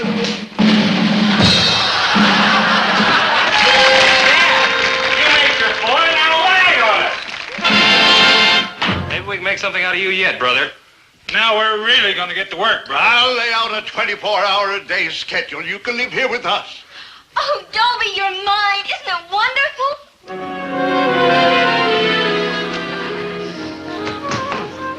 Hey, man, I just wigged one. I got me a bulb. Huh? A bulb. The light? I got like a swinging idea how to get Aphrodite to send you to Quit City. Yeah? Yeah. I just remembered your last idea. Oh, dig this, good buddy. Aphrodite loves you. And what does she hate? What? Me. Yeah. So I'll fall by her pad and tell her if she marries you, she gets me too. You and me, we're so buddy-buddy, I gotta go right along. I'll lay it on big. Please, Aphrodite, don't say no. It won't do any good. I'm going with you anyway. Me and old Dobie are such buddies, I'd be lost without him. I gotta go along. I gotta. Don't leave me behind. Don't leave me. Oh, please don't leave me. She despises it. It might work. Listen, I'm supposed to be at her barn at 8 o'clock. You gotta fix it before then or she'll come and drag me there. Okay, wait here. I'll phone you as soon as I get you out of it. Yeah. Before 8 o'clock. For the last time, the clock's not wrong. For the last time, there's no daylight saving. It's 8 o'clock. For the last time, there's been no phone calls for you. You've been here all the time. No phone calls. It's 8 o'clock. Yeah, I know.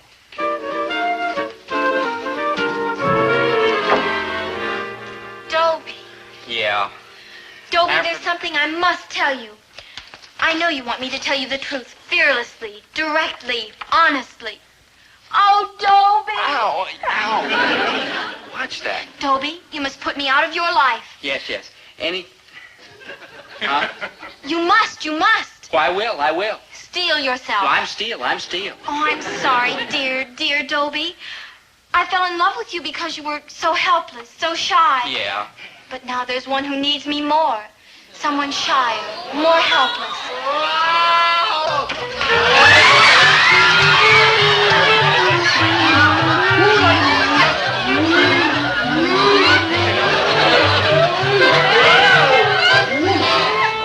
Oh, Maynard! Poor helpless Maynard. For gosh sakes.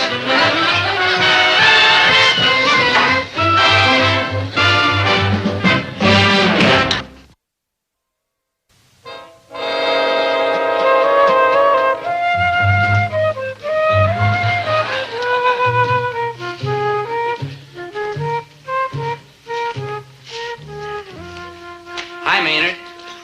Oh, hi. How you getting along with Aphrodite? Oh, she's a wonderful girl. I Yeah. mean, she's smart and strong and loyal and true. That's right. And she's no expense at all. All free. And she speaks 7 languages. Chinese. And she plays every musical instrument there is. That's right. Dobie? Yeah? You want her back?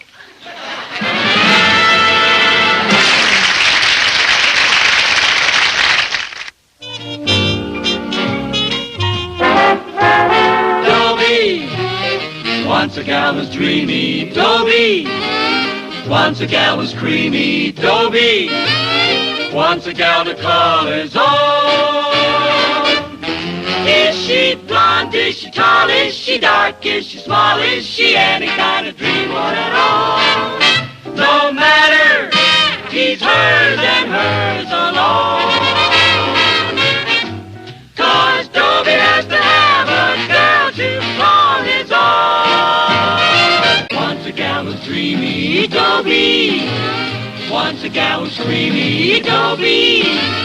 Once a gal to call his own. Is she blonde? Is she tall? Is she dark? Is she small? Is she any kind of dreamboat at all? No matter, he's hers and hers alone. Dobie.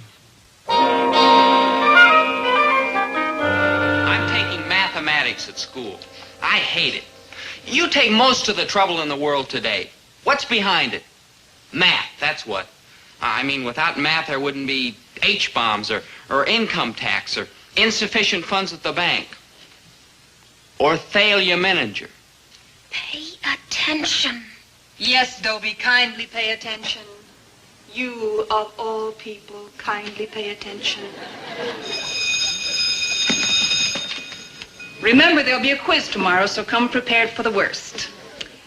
Class, with the exception of Dobie Gillis, you stay. I want to talk to you. Dismissed. Maynard, what are you doing here? Oh, I'm with Dobie. I mean, wherever he goes, I go. I mean, he's like my good buddy. Well, that's very touching, Maynard, but goodbye. Don't you want to talk to me, too? I want to, but how? Maynard, I believe a teacher's duty is to help her students all she can, but let's face it, in some cases, you just can't make contact. Gee, like, thanks, Mrs. Adams. Yeah, I'll wait for you in the park. If you're in any trouble, just like holler. I must say you have loyal friends. No, it's nothing. You're wrong, Dobie. It's something. Anybody who can inspire this kind of loyalty is pretty special. Yeah, I appreciate that, Mrs. Adams, but please, ma'am, could we kind of hurry it up a little? Thalia might be waiting for me. Now, there's another example of the way you endear yourself to people. Thalia Menninger. Yeah.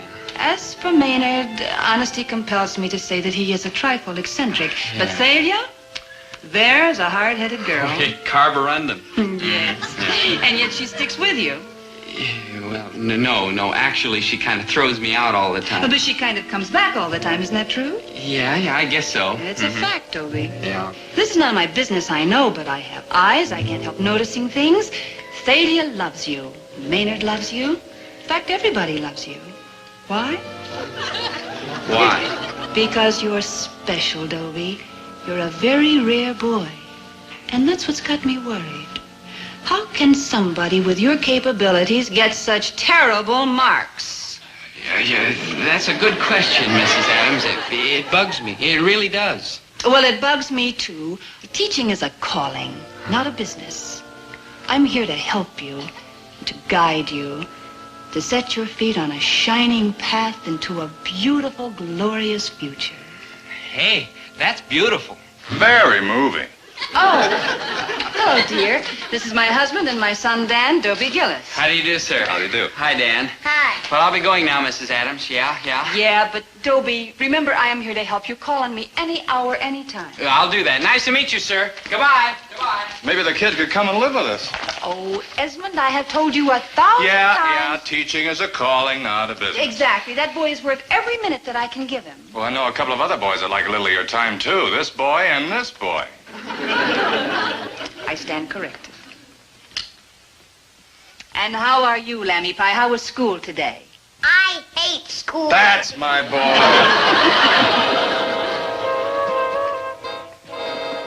Maynard, You rhyme? how come you keep following Dobie around all the time? Because he's like my good buddy. I see. How come you keep following him around all the time? I don't.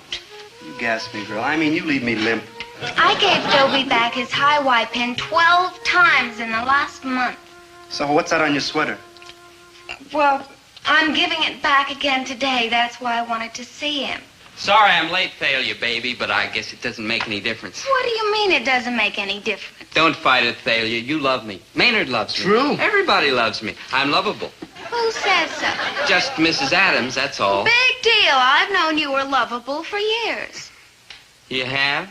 So how come you keep dumping me? Look, Dobie, you're lovable, but that's all you are. Lovable. Are you smart? No. Are you talented? No. Are you aggressive? No. Are you ever going to be a success? No. I was wondering when the conversation was going to get around to money. Will you kindly tell your friend that I do not happen to care about money? That's right, Maynard. Thalia doesn't care about money.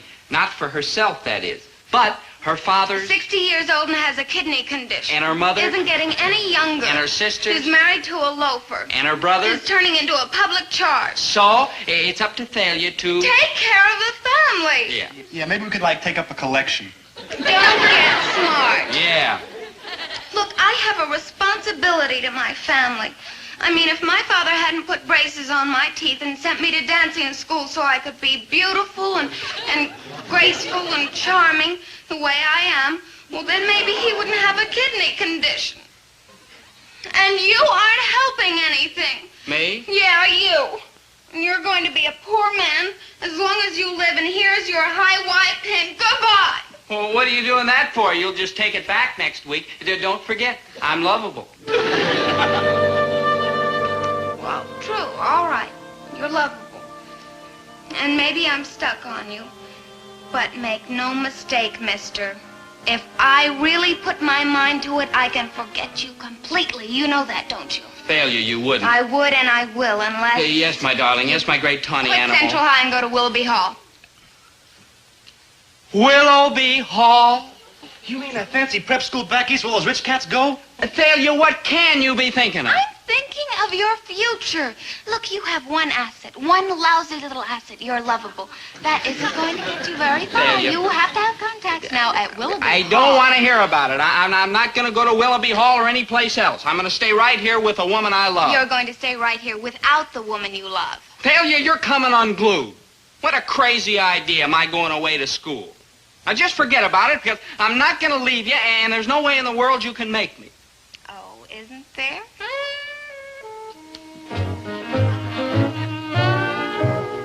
There's no way she can get me to go to Willoughby Hall, is there, Maynard? Of course not. Of course not. I wonder how she's going to do it.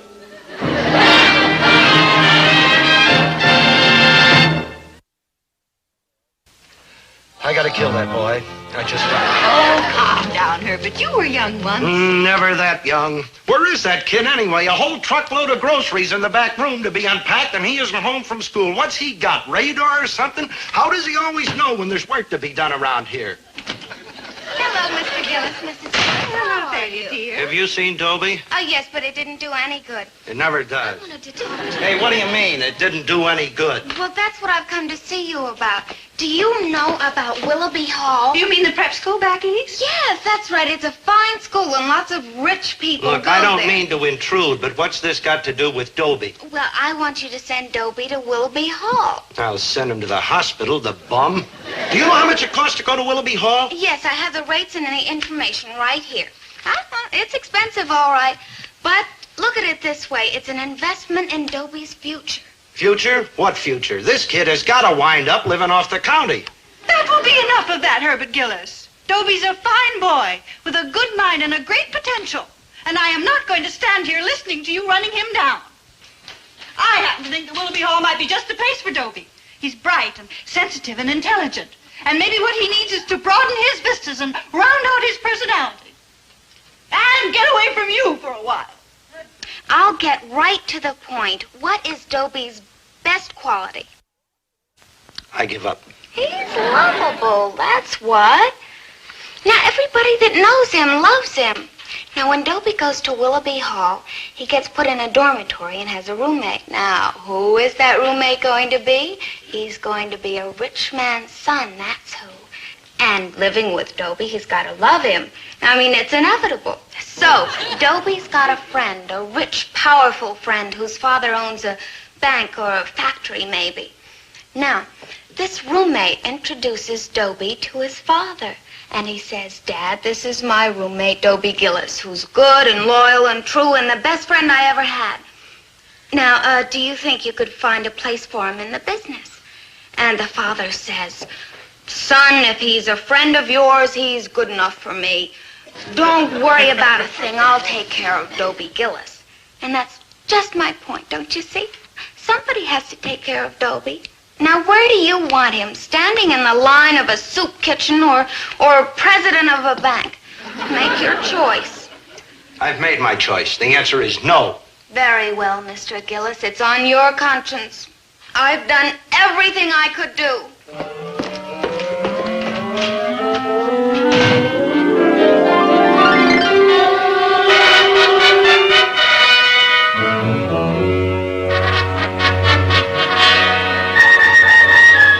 Dobie, old bean, I don't want to get misty about it, but rooming with you has been absolutely top hole. I mean, you're a splendid fellow. No. First rate. I'm just lovable is all. You are that. Dobie, if it should ever fall to my lot to repay you for being such a decent sort, I hope you'll not fail to call on me. Shucks, Winter, just being lovable's enough for me. Hello, son. Popsy, what a delightful surprise. I happen to be in the neighborhood foreclosing a few properties, so I thought I'd pop in. Oh, how jolly. Popsy, I would like you to meet my loyal, true, devoted, kindly, dependable, lovable roommate, Dobie Gillis. Dobie, this is Dad, Winthrop Van Money VII. I'm honored, sir. Well, Gillis, anyone who's been such a loyal, true, devoted, kindly, dependable, lovable roommate to my son need never go wanting as long as there's life in this prosperous body. Gillis, you will start Monday as chief teller at the First National Bank. After an appropriate period of learning the business, well, I shall give you a little bank of your own. Thank you, sir. You're a real human being. Dad, what a pleasant surprise. Hello, son. I just happened to be in the neighborhood delivering some groceries and thought I'd drop in. Oh. Are you in the grocery line, Mr. Gillis? Well, in a small way, sir. Not anymore, Mr. Gillis. Not small. Any father of Dobie Gillis need never want for anything as long as there's life in this prosperous body. Tomorrow, sir, I shall buy you a chain of supermarkets extending from Key West, Florida to Fairbanks, Alaska, side by side, no spaces in between.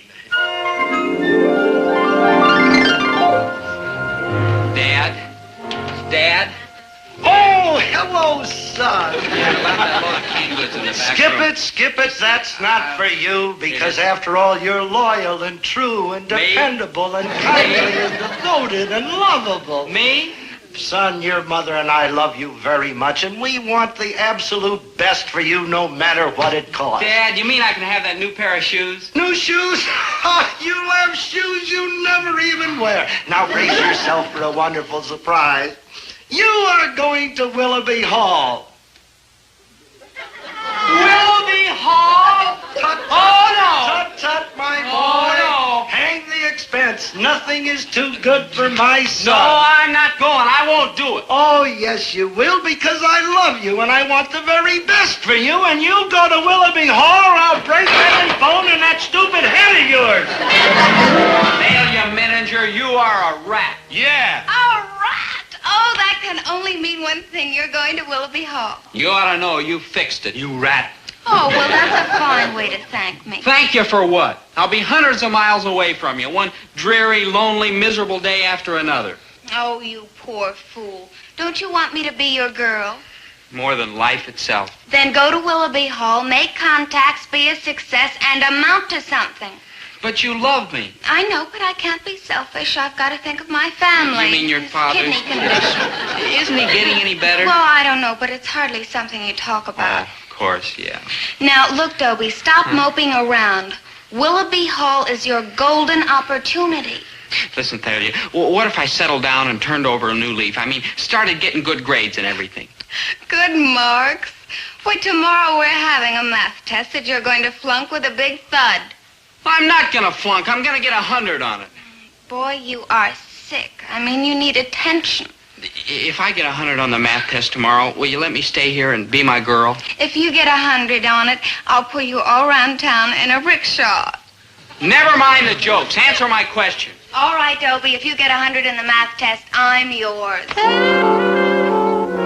I'm going to do it, Maynard. I'm going to do it. You got a plan? Well, plan is too strong a word. It's more like hope. A little, thin, puny hope. Yeah, tell your old buddy. Well, Mrs. Adams, you know, the math teacher. Well, she said she wanted to help me and to call on her at any hour, any time if I was in trouble. Friend, you ain't never been in bigger trouble. Let's fly. Yeah.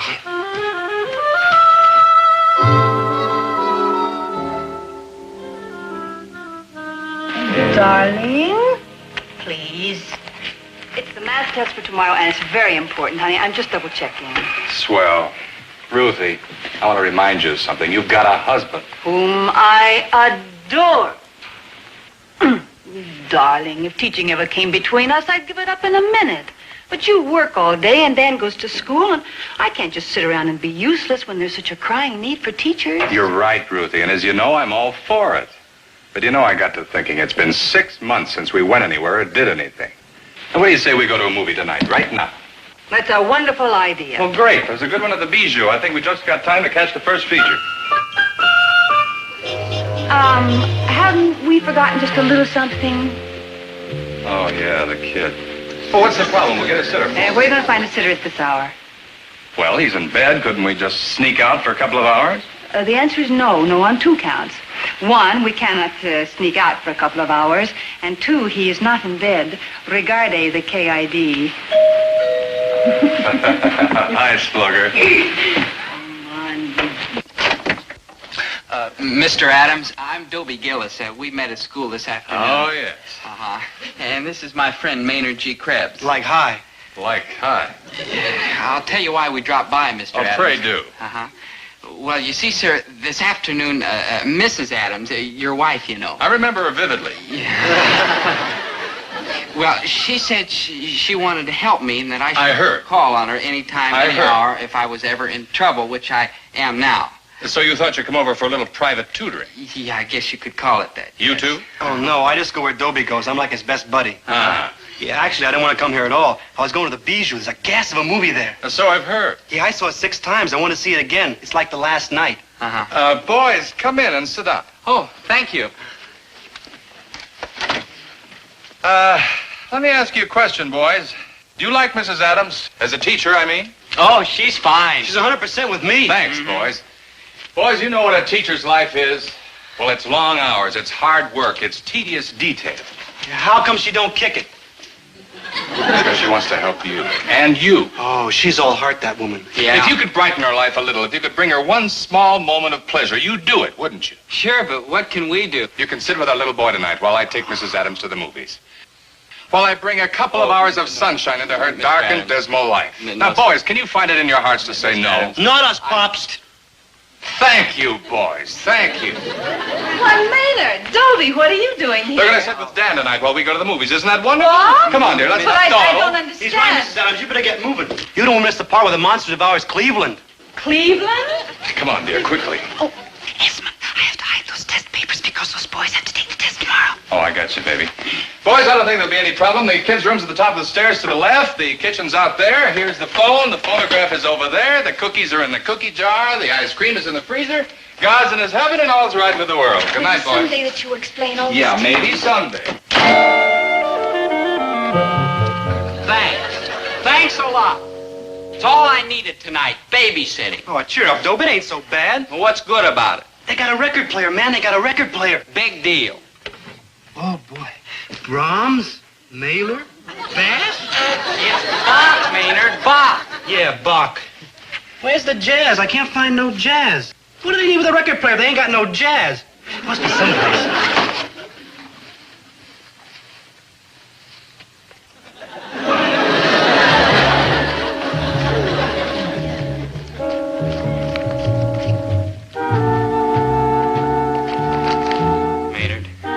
Maynard, do you believe in fate? What's bugging you, man? Maynard, concentrate. This is the quiz Mrs. Adams is going to give us tomorrow. We've got it right here in our hands. Now, all we have to do is look up the answers right now, and tomorrow we can get 100 on the quiz. And if I get 100 on the quiz and I don't go to Willoughby Hall, I stay right here with Thalia, and life is beautiful once more. That's like cheating, Dobie. That's exactly what it is. Dope? Let's do it. Right. But just this one. Just this one. Never get. No. I get a piece of paper.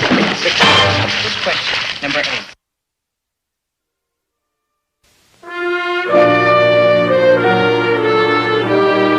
Thus, one Englishman with imagination, Isaac Newton, lying under an apple tree, altered the entire course of civilization. On your way out of class, you may pick up your quiz papers. I'd like Dobie Gillis and Maynard Krebs to remain behind. Dismissed. That's very good, Thalia. Thank you. Well, why aren't you smiling, boys? It isn't often anyone gets 100 on a math quiz. 100? Dobie, let me see. Oh, Dobie, you said you'd do it, and you did.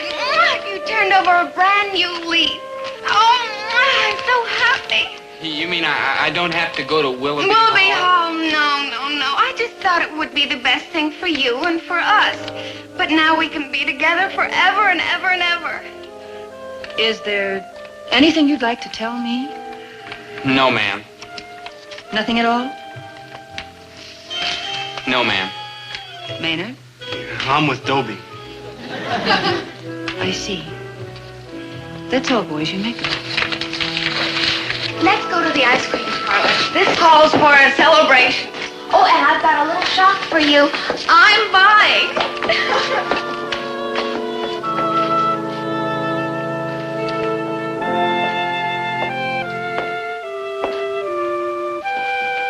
Hi, Ruthie. Get in the car. You ready? Oh, what's the matter, Ruthie? I think when Dobie and Maynard were sitting for us, they found the test questions.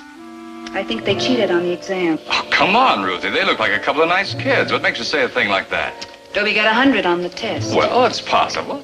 And Maynard, too. Oh, the one with the... Beard. I see what you mean. Well, honey, what are you going to do about it? There's nothing I can do, except never trust those boys again. And that hurts, darling. Believe me, it hurts. Mrs. Adams, Mrs. Adams. Mrs. Adams, I gotta tell you something. All last night I couldn't sleep. Not one wink. Yeah, me too. And this morning my mother had griddle cakes for breakfast and I couldn't eat. Not one bite. Yeah, me too. Out in the hall just now, Thalia kissed me and even that didn't make me feel good. Yeah, me too. Thalia kissed you, too? No, but I wouldn't have liked it anyhow. Something on your conscience, boys? We cheated on the test, Mrs. Adams. We found the questions at your house and looked up the answers. Yes, ma'am, that's what we did. Thank you, boys. You've made me very happy. Huh? I'll have to flunk you, of course. This makes you happy? No, Maynard. What makes me happy is to see my faith justified. I've never been so proud of being a teacher as I am at this moment. Thalia, you should be proud, too. You have a fine, sweet, sensitive, wonderful boy. Yes, I have a fine, sweet, wonderful, sensitive boy who's never going to make a dime. What are you crying for? You wanted the boy to go to Willoughby Hall? Well, he's going. Now, be happy. I am happy.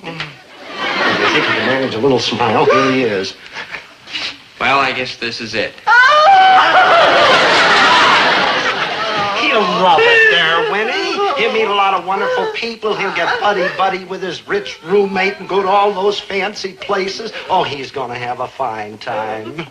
Hey, go, good buddy. I just couldn't do it. I mean, I couldn't let you go without me. So I played my record player all night long till my old man threw in the towel.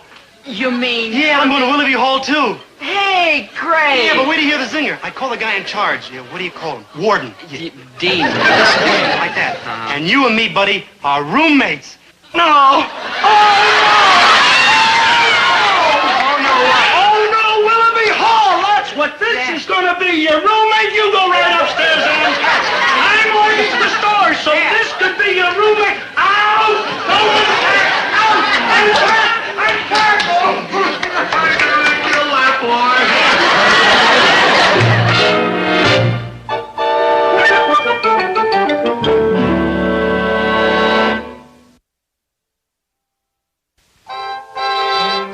Boy, have I messed everything up. How good, buddy? How? Number 1, I flunked math. Number 2, I missed out on going to Willoughby Hall and making all those contacts. 3, I lost Thalia. Yeah, but you still got me for your buddy-buddy. No offense, Maynard, that was number 4. 5.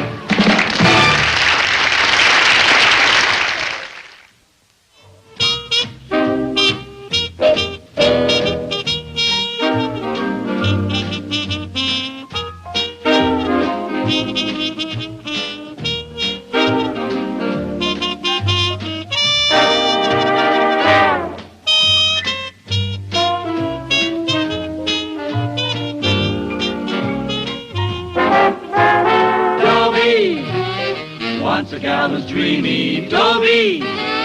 Once a gal was creamy, Dobie. Once a gal to call his own. Is she blonde? Is she tall? Is she dark? Is she small? Is she any kind of dream one at all? No matter, he's hers and hers alone. 'Cause Dobie has to have a girl to call his own. Once a gal was dreamy, Dobie. Once a gal was creamy, Dobie. Once a gal to call his own. Is she blonde? Is she tall? Is she dark? Is she small? Is she any kind of dreamboat at all? No matter, he's hers and hers alone. Dobie. There used to be a lot of pigeons in this park. Now there's only one. Me. I've been sitting here 2 hours waiting for a girl. Thalia Meninger. Girl? What am I saying? She's not a girl, she's a cash register. I've had it. 2 hours is long enough to wait for anybody. I'm going to give her just exactly 1 more hour. If she isn't here by then, I'm through. There he is, Chatsworth. I'll get rid of him in a hurry. You see that you do. Yes, Chatsworth. Quickly, I haven't got all day. Thalia, my Don't be. love. I'm sorry I'm late. But Late? something You're not late. unexpected Come came sit down. up, you Yeah, I see. can see that. And, Well, never mind. Come sit down. Well, that's what I'm trying to tell you. I can't. Why not? Because I'm going out with him. But you've got a date with me. I know, Dobie, and I wouldn't dream of breaking it if it weren't for something important. Like what? Him. What's Chatsworth Osborne Jr. got that I haven't got? Chatsworth Osborne Sr. But he's too old for you. He's 22 if he's a day. I know, but he's so dominating. You mean rich? How many times must I tell you that it's not money that really counts, it's strength I want. Well, I can lift my own weight. I mean strength of personality. You see, money is just a symptom, but strength is it. Uh-huh. You see, and it's the positive thinking and power and domination in any relationship between a man and a woman. You see, one partner must dominate. Now tell the truth, Dobie. Could you dominate me? Well, I certainly can. Sit down. Sit down. Won't you sit down, please, Thalia, baby, honey? Goodbye, Dobie. Yeah, how about tonight? No. You're going with him, huh? But I can't help but he's dominating. But he's too old for you. Fool, don't you realize that when you're 25, he'll be 30? Goodbye. All right, goodbye. Goodbye forever. This is the end. Sorry I took so long. Sorry, a fat lot of good that does. Can I call you tonight? Can I carry your racket? No, very well. Oh. Good riddance. Good riddance. I'm better off without you anyhow. I need you like I need oxygen, food, water, light.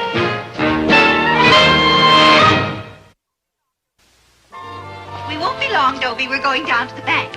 Yeah, we're going down to the bank to sign a note to borrow some money to buy a new truck so I can go out and deliver groceries and make a living to keep you strong and healthy so you can go out and chase girls while I go out and drive the truck. Here, put this on.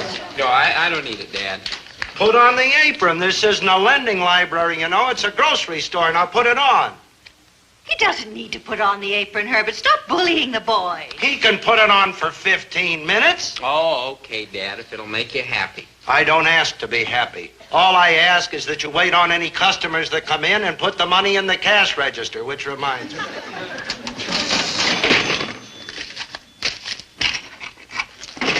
I'm leaving you 5 singles and $3 in change. You'd think you didn't trust your own son. I'm trusting him with $8. I'm trusting him if he makes a sale to ring it up on the cash register. And if he don't, I'll break every bone in his head. No, Herbert. Blow, blow, blow. Blow up, sea winds, along Paumanok shore.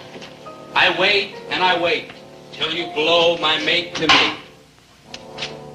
Go past, O life, O songs of joy, in the air, in the woods, over fields.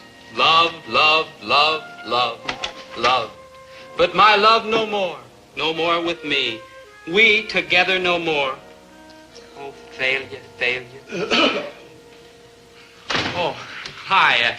Your homework. Walt Whitman, he was a poet. When lilacs last in the dooryard bloom. You like him too? A sublime master of the muse. Me too. I think he's the most. I mourn his passing. He was one of my dearest friends. You're kidding. You don't look that old. That, my boy, an exercise in the power of magnetic thought. Oh. Professor Dobkin, MPS. The initials stand for Master of Parapsychological Science. Oh. I do not boast. I merely present my credentials. Pleased to meet you, Professor. I'm Dobie Gillis. Dobie Gillis. Uh-huh. D-O-B-I-E, capital D, 1B, capital G, 2 L's and an S. Yeah. Very good. Congratulations, my boy. A splendid name. Thanks, but I didn't pick it. 5 consonants, 6 vowels. A wonderful combination. Yeah. But if I may suggest, I would add a capital K. Dobie K. Gillis. What for? Well, you see, the K is the symbolic balance between the D and the G. Oh. I explain all this in my lecture. You've heard my lecture, of course. Oh, no, sir, but I'd sure like to. When is it? Well, I'm not quite sure. You see, I haven't been able to find a hall. Temporary lack of funds. Just temporary, you understand. Oh, well, I understand lack of funds. But in the meantime, you could be studying my books. What books? In this case, Dobie K., I have the wisdom of the ages. Yeah? But wisdom, my boy, is power. Power can be evil as well as good. How do I know that you wouldn't use this power to amass a fortune for yourself or sway to your will the multitudes of women who could not resist your personal magnetism? Women? Dominate women? Girls, too? Oh, girls be your abject slave. The briefcase, Professor. Open the briefcase. This handsome deluxe edition in all leather binding together with the free encyclopedia in 10 volumes is published by none other than the Society for the Promulgation of Parapsychological Science under the copyright of the government of the United States of America. It sells regularly for $187.50, hardly the cost of publication. Well, I can see it's a bargain, Professor. You know, Dobie K., I wouldn't sell you this set, not even if you begged me. No? Why not? Oh, my boy, you're not ready for it. No? But But I'll tell you what I will do. What? If you'll promise to study. Oh, I promise. I will promise. let you have volume 1 in this paperback edition for the ridiculous sum of $2. $2.99. Yeah, 99 cents. Here you go, Professor. Thank you, my boy. Thank you. The 10 golden rules to success. Yeah, where's the part about the women? It's all in the book, my boy. It's all in the book. The Earth is a vast terrestrial magnet pulsing with the forces of cosmic derivation. Professor, I don't understand one word of it. It's all so simple, Dobie Gillis. What is the power, my boy, that turns this Earth? What is that vast power? Did I hear you say electrical magnetism? Right. Under your feet are vast magnetic currents. Now, all you have to do is to connect your personality with that vast magnetic power. Oh, I'd like to. How do I do that? It's so simple, Dobie Gillis. It's all in the book. Yeah. Now, in order to connect yourself with that vast magnetic power and make your personality absolutely cosmically irresistible, Dobie Gillis, born December 12th. December the 12th, must stand, let me see, yes. Yes. 2 degrees south of north by northeast, right there. You mean I just stand like this and I can dominate girls? No, Dobie Gillis. You must place the dominee. The person you're going to dominate in the receptive listening position. What's that? Well, in your case, it would be, let me see, you were born when? December the 12th. Yes. Well, in your case, it would be, yes. Let me see. 45 degrees south by north. Right here. You mean I can dominate you now? Yes. I'm your utter slave. Commander. I don't know. But just tell me to do anything at all. Raise your right hand.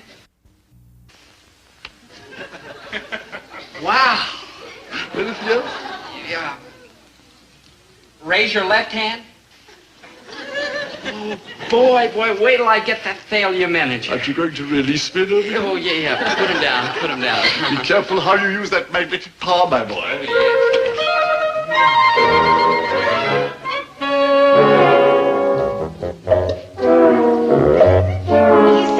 Chatsworth? Yes, I'm glad you made it. Look, we're not going out tonight. We had a date. Look, don't you hear well? I said we're not going out tonight. Why? Thalia, baby, you wanted a dominant male, didn't you? Yes. What does a dominant male do? He dominates. That's right, he dominates. Does he apologize? No. Does a dominant male explain? No. Does he come crawling? No. All right, let's bear that in mind, shall we? I don't explain, I don't apologize, and I don't come crawling. I told you we weren't going out tonight, and that's all you need to know. I'm a dominant male. Got it?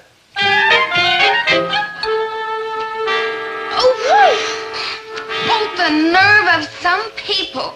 Stand up! What You are not going out tonight with Chatsworth Osborne Jr. You are going out with me. All right. You mean you will? I said I would. Well. Raise your right hand.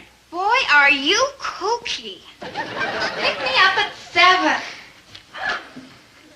I could have made her raise her right hand if I'd wanted to. It's just, I don't like to abuse this new magnetic power. Oh, my, you look nice, dear. Thanks, Mom. I've got a date with Thalia. Isn't that wonderful? Yes, it is. Wonderful? It's marvelous. You make me proud and happy, son. And tonight, while I'm in that back room unpacking that load of canned goods, every once in a while I'll stop and I'll say to myself, my son has a date with Thalia Menninger. Nah, Dad, you're okay. You're my kind of guy. I'd like to be your kind of guy, but somebody's got to work around here. Dobie Gillis, just the man I was looking for. Yeah, and I've been looking for you too, Professor. That magnetic power, it's the greatest. Magnetic? You mean you made it work? I just got myself a date with Thalia Menninger is all. Splendid. Well, in that case, you'll be ready to purchase volume 2. Oh, I'm ready, Professor, but I haven't any money. None? Not a penny, no. Oh, that's rather unfortunate. I was wrong. But I'd sure like to come to your lecture and learn some more of this magnetic jazz. Say, have you booked a hall yet? Not yet, I'm afraid. You see, I'm in rather the same difficulty you are. Oh, No lewd, huh? Well, just temporary, you understand. I understand. Good. I could find a hall somewhere, even a small one, and set up my pitch. It's arranged for my lecture. I'll soon be rolling in wealth. Yeah. Gee, Professor, I wish I could help you, but... Can, Dobie, you can. How? Well, just name it. Maybe you could persuade your father to let me have his grocery store tomorrow night. I don't know. He doesn't persuade very easy. The grocery store would be ideal. You see, we could serve little snacks and things like that. Snacks? My father will kill me. Dobie, you of all people know how important it is that I spread my message to the world. Yeah, I know. Can't you get your father out of the grocery store just for tomorrow night? Well, how? Well, get him to go to the movies. Oh, I don't...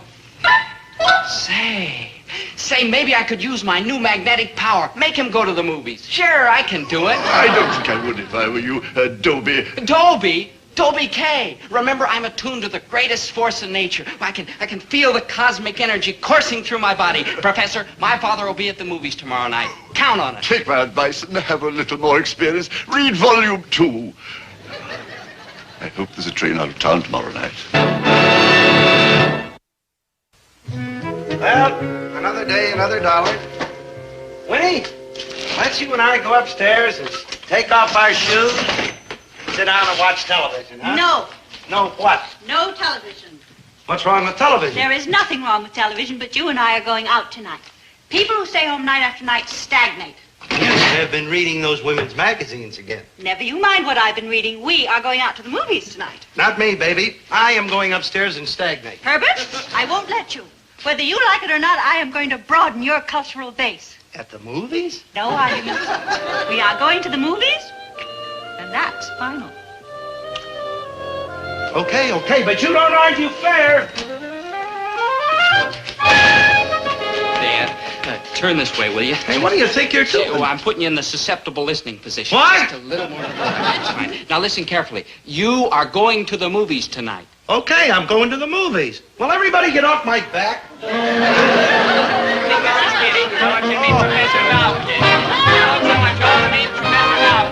everybody. Step right in. Only then will you be able to purchase this handsome set for your permanent library. All books personally autographed by the author.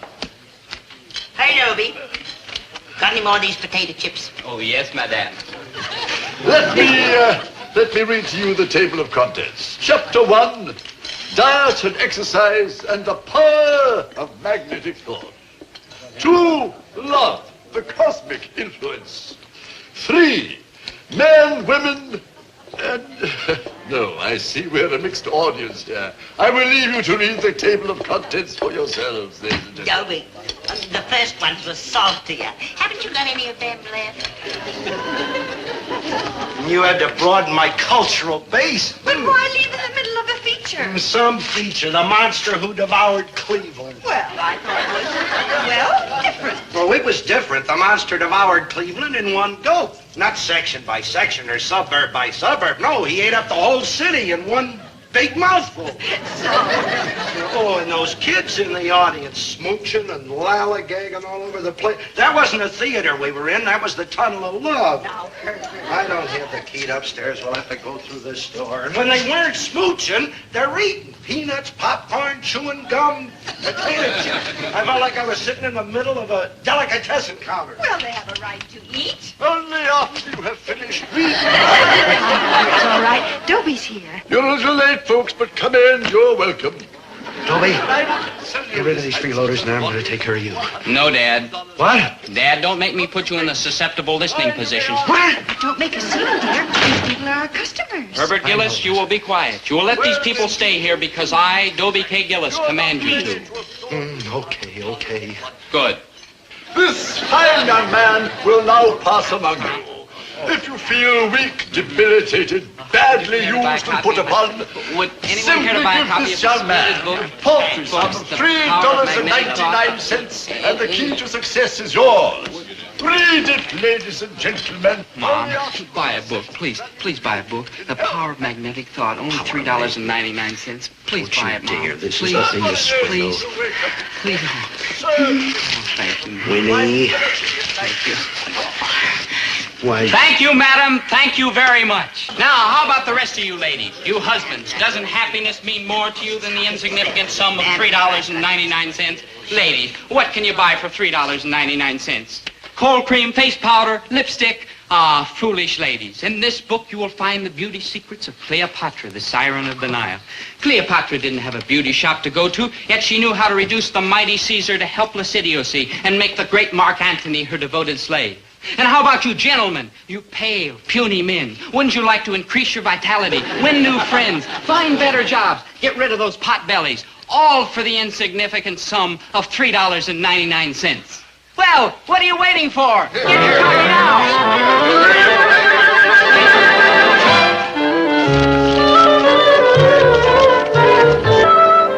Sheer genius, Dobie K. Never in my life have I seen such a demonstration of magnetic power.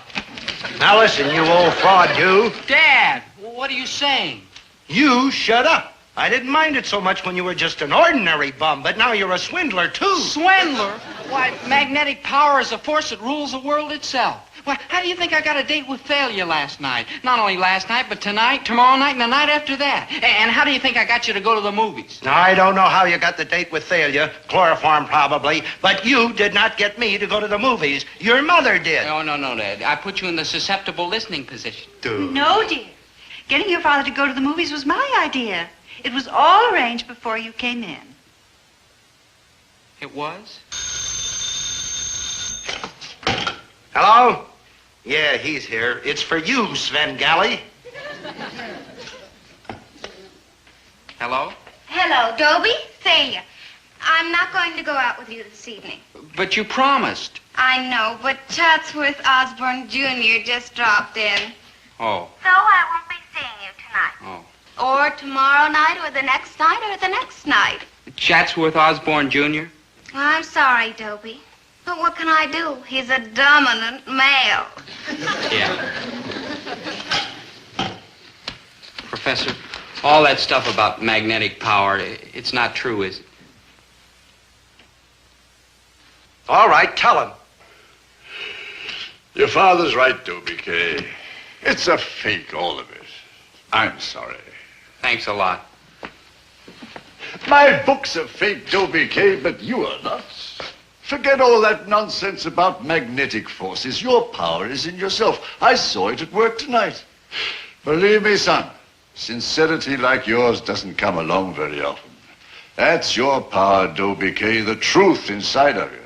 Just a minute. What are you selling now? I'm not selling anything. I'm buying. I'm buying wisdom from this beardless youth. You taught me a lesson tonight, son. You taught yourself one, too. Believe in yourself and the world is yours. Well, maybe you got something there. I've got everything there. You'll get what you want in this life, Dobie, because you're true and loyal and honest. Have faith in yourself, my boy. Truth is the greatest power of all, and you've got it. Never doubt it, Dobie. Never. Juanita, be my own true love. Oh, that was just great, Chatsworth. Sing another song. Well, if I feel like it. Do you? Oh, yes, I believe I do. Good. For my next number, I will do Lord Jeffrey Amherst.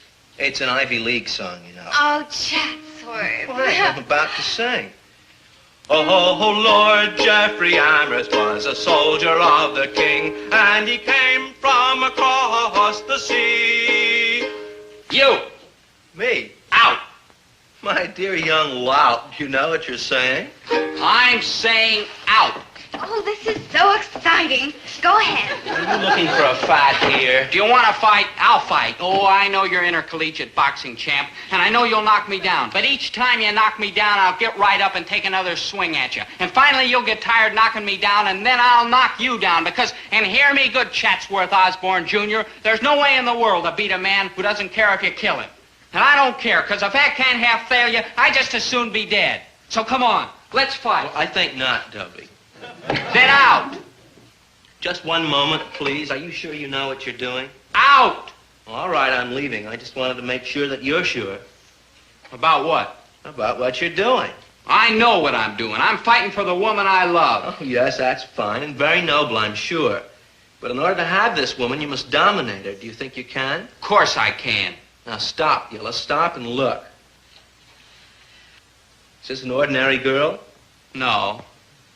She certainly isn't. No. She's a hardhead.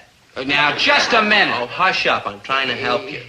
This girl, as I said, is a hardhead. In fact, I'd say she's one of the truly hardheads of our generation. Can you deny that? No. As a matter of fact, I sort of agree with you. Thank you. Uh-huh. Now, in order to dominate a head as hard as Thalia's, you must have even a harder head. And no offense, Gillis, but your head is a little soft. It is? In fact, a little spongy. It is? Now, the trouble with you, Gillis, is that you're basically a decent sort. Colorless, but decent. Uh-huh. Simple, good, honest. Thanks, Chatsworth. I appreciate that. Well, don't. Don't what? Don't appreciate it. I'm giving you bad news. You're a nice guy, Gillis, and nice guys finish last. Well, what do you mean? I mean, and let's not split hairs, Thalia is a rat. Yeah? Yes, she is. She certainly is. Mm-hmm.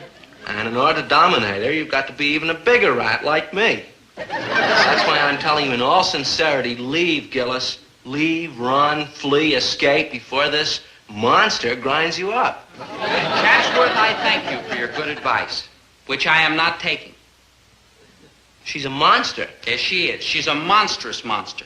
But I have heart and trust and faith, and I believe in myself. And I believe I can dominate Thalia. And if I believe I can, by George, I can. So take your mandolin and get out of here. Ukulele. Out! Dobie, you are so dominant. And you're so rotten.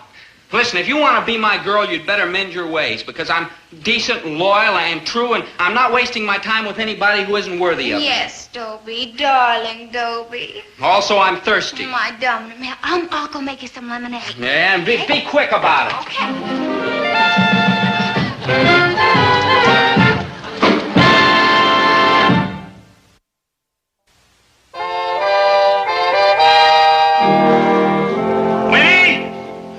A new dress, every 6-8 months, a new dress. Oh, come here. You stand over there, Winnie. There.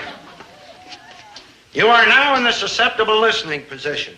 Raise your right hand. Raise your left hand. Raise both. No. I am now completely dominating you, ain't I? Yes. You are completely within my power, aren't you? Yes. You do not want a new dress. No. Okay. I got one yesterday.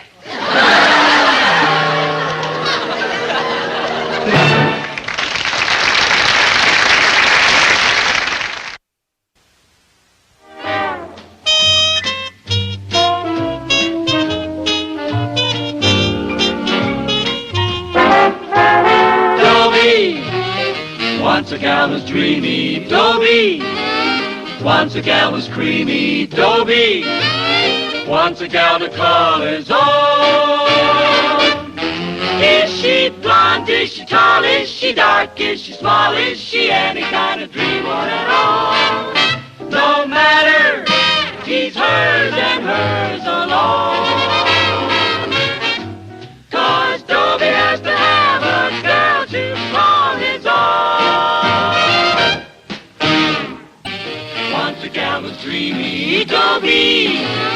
Once a gal was creamy, Dobie. Once a gal to call his own. Is she blonde? Is she tall? Is she dark? Is she small? Is she any kind of dreamboat at all? No matter, she's hers and hers alone. Dobie. I don't like to brag, but I'm really a pretty unusual guy. I mean, you take lots of guys in their 20s or even in their 30s. They're still floundering around looking for their life's work. Not me. I've known for years what my life's work is. Girls. And for years I haven't been able to get a girl. That's what I meant when I said I was pretty unusual. It isn't every day you see a 17-year-old failure. Well, not altogether a failure. There's Zelda Gilroy. She's the one girl, I use the term loosely, that I can get. Dobie, I'm yours.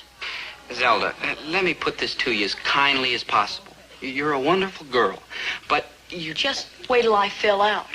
who can live so long? Oh, don't worry. The way I've been eating lately, it could happen any minute. Zelda. Come on, Dobe, give me something to eat. Zelda, you're interrupting. I'm sorry. Okay, now, where was I? You were saying I was wonderful. Oh, no, Zelda. And I think you're wonderful too, Dobie. Zelda. Will you stop that nose bit?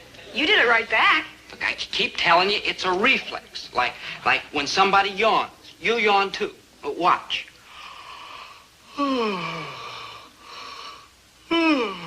Well? Well, normal people do. Do you think you can be quiet? I don't know. I can try. Well, try hard. Now, as I was saying, you're a wonderful girl, loaded with personality and drive. And I'm sure there's lots of guys who'd love to have you. I can't for the moment think who, but I'm sure there's lots. Name 3. Well? No, Dobie, let's stop dreaming. I mean, do you really think I'd be chasing you if anybody else wanted me? I mean, anybody. But beggars can't be choosers, and it looks like you're it, pal. You know, if you face facts, you'd see that you haven't got any choice either. Nobody'll have you but me. Zelda, I don't want to be unkind, but I never saw your picture in anybody's locker. My point exactly. You see, Dobie, there are 2 kinds of people in this world, the haves and have-nots. You and I are have-nots. So let's at least have something, each other. But I don't love you. Of course. Who wants to love? But you will eventually. I mean, when something's yours, you gotta love it. Look, I've got a bunion on my big toe. It's mine, but I don't love it. Enough conversation. I gotta get started on my filling out. Let's eat. You know I have no money. This won't cost you a cent. Free food? And the best in town. Free? Come on. Free? Enough butter, okay? Look, you've got butter on your bread, you got butter on your meat, you got butter on your potatoes, you got butter on your butter. Do you have to have butter on your dress? Speaking of dresses, dear. No. But I need one. What for? I have to go downtown tomorrow to buy some clothes, and I haven't got a thing to wear. You're buying a dress to go buy dresses in? Of course, dear. Now listen to me. Tomorrow I'm going to the Citizens National Bank to borrow $5,000. I'm going like this. Am I first going to the household finance to borrow money, to buy a suit, to go to the bank in? Are you, dear? Hello. Who's that? It's Dobie Gillis, Dad. I brought him home to dinner. Dobie, take my place. Well, how do you do, Dobie? How do you do? That is just what I needed, another mouth to feed. Oh, don't worry, Dad. Dobie's gonna marry me. Yeah. Sal! Look out for that one. She's all over with butter. Sir? Let's get one thing straight. You are not moving in with us. Is that clear?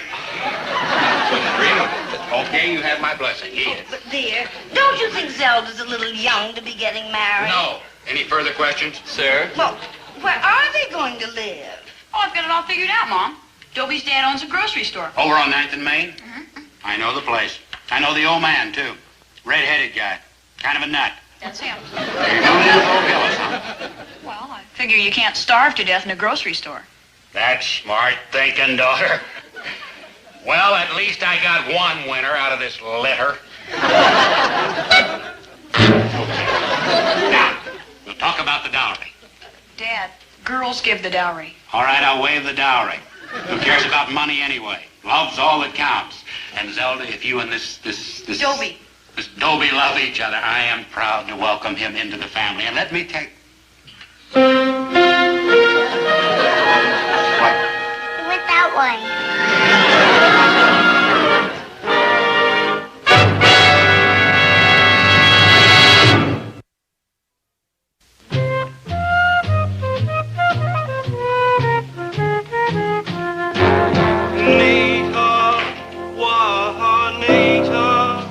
Be my own true love. Wonderful. How dreamy. How divine. Yes, it was rather, wasn't it? Oh, you gotta be kidding, Daddy. Move over, make room for some jazz. Hey,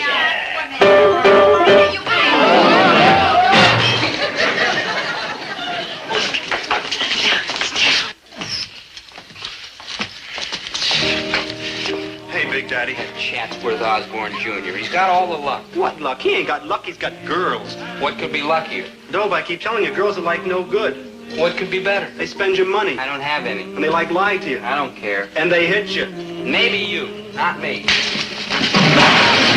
Fine thing. Eat and run, and out the back door yet. Are you all right, Dobie? Fine, Zelda. Maynard, help me up. telephone bit. Affirmative. Are you sure you're all right, Dobie? Oh, fine, Zelda, fine. Now cut that out!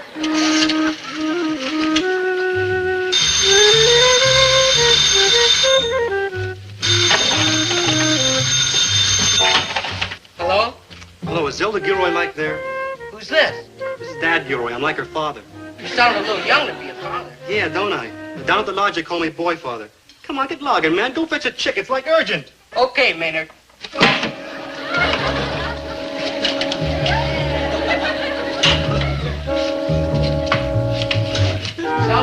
Zelda, telephone for you. Says he's your father. But Dad doesn't know that I'm... Must be urgent, Zelda. That's what he said, like urgent. Yeah.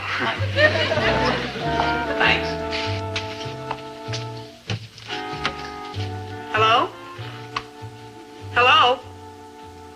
Hello, Dad? Hello? Good thinking, Dobe. It's only temporary. No matter where I go, this girl will find me. You bet.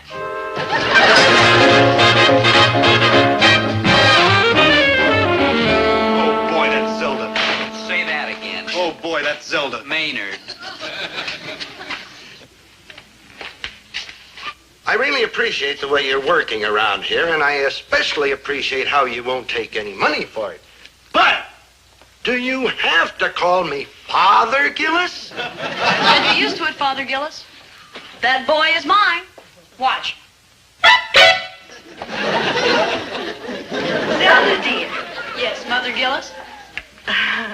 I know how devoted you are to Dobie, but isn't he a little young for any kind of permanent arrangement? Nonsense. Physically, he's at his peak. Mentally, he's already past it. He does seem to get a little dumber every day. Oh, that he does, don't he? Herbert! I'm sorry, Winnie. Zelda, Mother Gillis, Mrs. Gillis is right. You kids are a little young to be thinking about getting married. How are you going to live? I've got it all figured out, Father Gillis. We're moving in with you. Oh, no. Oh, no, you don't. A man works and sweats and slaves his whole life for one thing. Just one. So his kids will grow up and get married and get out of the house and get off his back. You are not moving in here, girl. In fact, you are leaving right now. And that goes for you, too. Out! Out! When will you Gillises realize that Dobie only has one chance in this world, and that chance is me? You poor dear fools. Poor Zelda. She's so wound up. Why does Dobie have to get involved with a girl like that? Why, he could have any girl. Oh, you're so right, Winnie. All over the world, there are millions of girls just looking for a guy who won't work, won't study, and don't have a penny in his pocket. Oh, he's a great catch, that boy. Just like a case of mumps. What do you like thinking, Dobe? I'm thinking about giving Zelda a convertible. Crazy. Hey, you crazy? You figure if Zelda had a new convertible, guys like Chatsworth Osborne Jr. would give her a big rush? If she had a convertible, I would myself. Sure. Now, what else would make a girl, even Zelda Gilroy, attractive to guys? God, I'm going to give her a swimming pool, too. Dobe, how are you going to give Zelda a swimming pool in a convertible? Maynard, you're going to help me. Oh.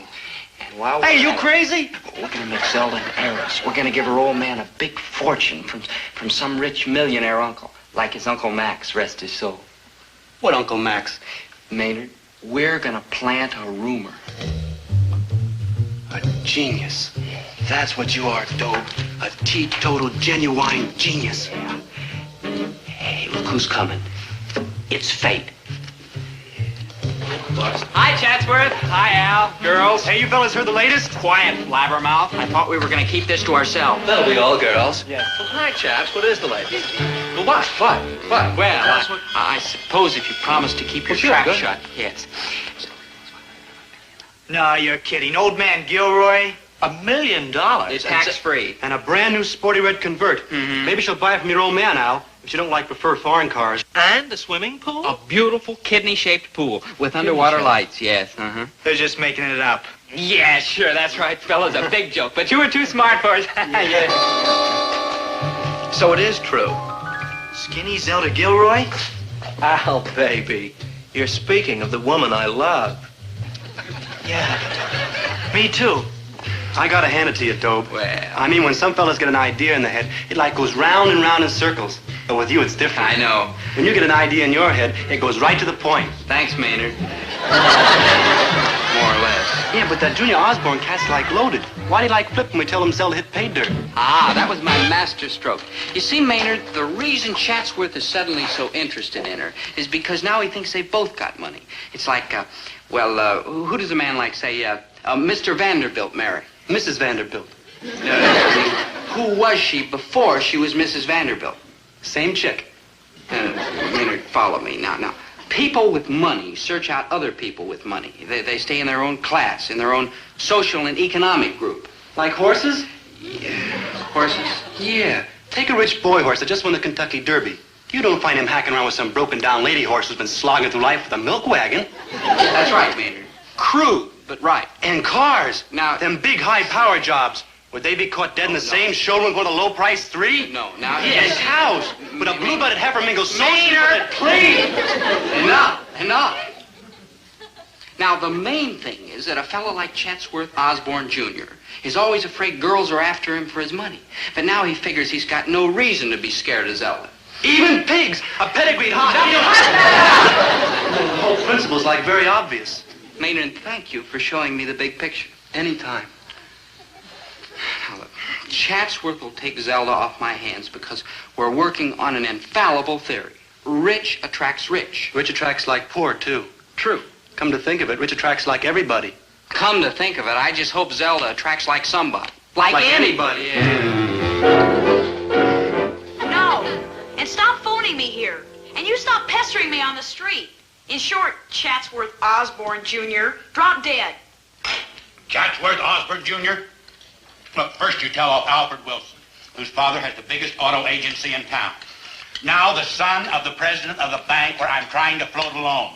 You get on that phone, call him back, tell him you'll date. I will not. I'm Dobie's girl. You get on that phone. If that's anyone besides my darling Dobie Gillis, you tell him to drop dead. Zelda, listen to me, please. There are 6 of you. You are the oldest. You have got to go first, and soon. So get on that phone. Hello? You Dobie Gillis and drop dead. Who? Oh. Dad is for you. It's from the bank. Mr. Osborne Sr. If that Mr. Osborne tells you I have to date his son, you tell him I'll run away from home first. Yes. Hello there, Mr. Gilroy. How are you? Fine. Thanks. How are you, Mr. Osborne, sir? Are you very busy, sir? What? Are you too busy to talk about your loan? No, I don't mind talking about the loan now. Well, if you can see your way clear. Would you just let me take the phone into the next room, please? What am I, some kind of chattel or something? If you're going to just sell me like some horse or some cow. His son wants to date you, and he wants to give your father that bank loan. All of a sudden. Why? Why all of a sudden should such strange things happen to us? Why would Chatsworth Osborne Jr. and Alfred Wilson want to date you? Because I'm gorgeous, that's why. Strange things have been happening all day long. In the market, on the street, in the laundromat. People I hardly know stop me and ask me when we're going to Paris. Paris! We all going to the funeral, Ma, or just you and Daddy? Funeral? Uncle Max's. Uncle Max? We don't have any Uncle Max. Daddy's Uncle Max. Why, sure, all the kids in school say he's the one that left us all that money. What money? Which money? We don't have any Uncle Max. Not anymore. He died. In Paris, France. Yes, I sure will. Drop in on you first thing tomorrow morning. See you. What's going on around here? Is everybody crazy, or is it just me? Imagine, last year when I asked for a loan, he practically threw me out of his office. He said all I had for assets are a lot of dollars, most of them unpaid for, and now he is begging me to take twice as much. I want to enlarge that shop. I'll put in 3 or 4 lathes. We'll double the volume. Rich. We're going to be rich. You sold me your own flesh and blood. What are we, some kind of savages in the jungle? If you think I'm going to date that Chatsworth drip just because his father gave you some... What is she talking about? You tell me and then tell me when we all rush out for passports. Passports? We'll have to bury him, won't we? The least we can do after he left us all that money. What money? I don't have the money yet. I'm going to see him tomorrow morning to draw up the paper. Anyhow, why would I want to bury him? You never tell me anything until the last minute. I never even knew you had an uncle. Poor man. Poor Uncle Max. You're not going without us, are you? Where? To the funeral. In Paris, France. If you think I'm going to let you go to Paris alone... Have you been under that dryer at your hairdresser's again? What's my hairdresser got to do with it? Now, look, Amy, one of these days you're going to sit under that dryer too long and you're going to broil your brains for good. Now, late Uncle Max? Who's late Uncle Max? Yours, the one who just died. In Paris, France. And left you all that money. Me? I didn't inherit any money. I've been trying to... What have you been telling people? About what? About Uncle Max, that's what. Then you do have an Uncle Max. I do not have an Uncle Max. I meant, what has she been saying? Now, you know what kind of an imagination she's got. What has she been making up now? I haven't made up anything. I haven't said anything to anybody. It's other people have been saying things to me.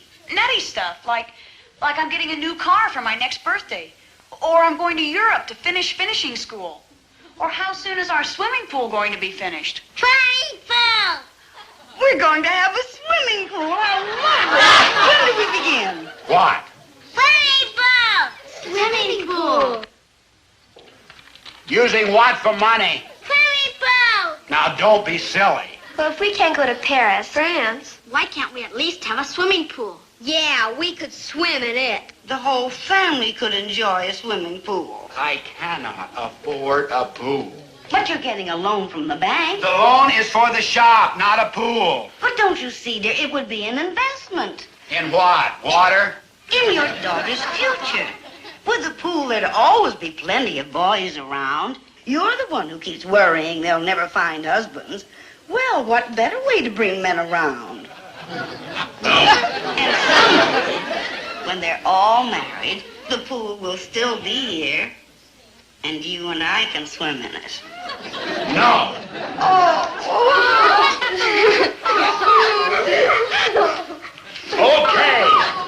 Okay. Swimming pool.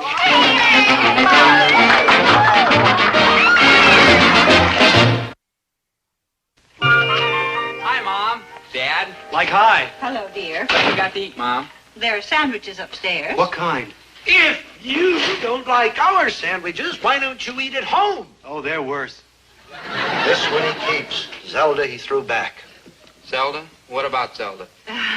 Nothing, dear. It's just that we haven't seen her around lately. Oh, yeah. Yeah, isn't it wonderful? Well, I don't know. We found Zelda rather interesting. A great little gal. Zelda? What's the matter with you? Are you allergic or something to money? Oh, hey, how do you like that, Maynard? They heard the rumor. Ain't that a gas? What rumor, dear? Oh, about Zelda's Uncle Max and the money and the swimming pool and all that. Well, of course we've heard it. Everybody's heard it. The swimming pool is a rumor. Sure, Maynard and I made the whole thing up. Dobie did most of it. Rumor. Trucks have been going by here all day long. Trucks. Dump trucks loaded with dirt. From Zelda's house. Where they are digging a swimming pool. But we made it all up. About Uncle Max and like that. Well, make up an Uncle Max for me, will you? Maybe he'll drop dead and leave me a supermarket. Well. Look who's here. Hello, Zelda, darling. How are you? Oh, yes, how are you, Zelda, darling? Oh, swell. Hello, Mrs. Gillis, Mr. Gillis. What do you mean, Mrs. Gillis? This is Mother Gillis, and me, too. I'm Father Gillis. Father Gillis? What is all this? Some private joke, I expect. Oh, this is my friend, Chatsworth Osborne, Jr. Oh, my goodness, we know Chatsworth. I certainly know his father, too. In fact, I'm down at the bank all the time. Oh, yes. Overdrawn Gillis. What can I do for you, Zelda? Oh, please send over some root beer, ginger ale, marshmallows, frankfurters, buns, and, well, you know, everything for a splash party. Just leave it to Father Gillis. Thank you, that'll be all. Oh, wait, you know our son. Dobie? Oh, yes. Hello there. Hello there. 3 days ago, you were going to throw yourself off the bell tower if Dobie didn't kiss you. Now it's hello there. Since when did you get so big? Since Uncle Max. You ain't got an Uncle Max. So how come I have a swimming pool? Goodbye, chaps.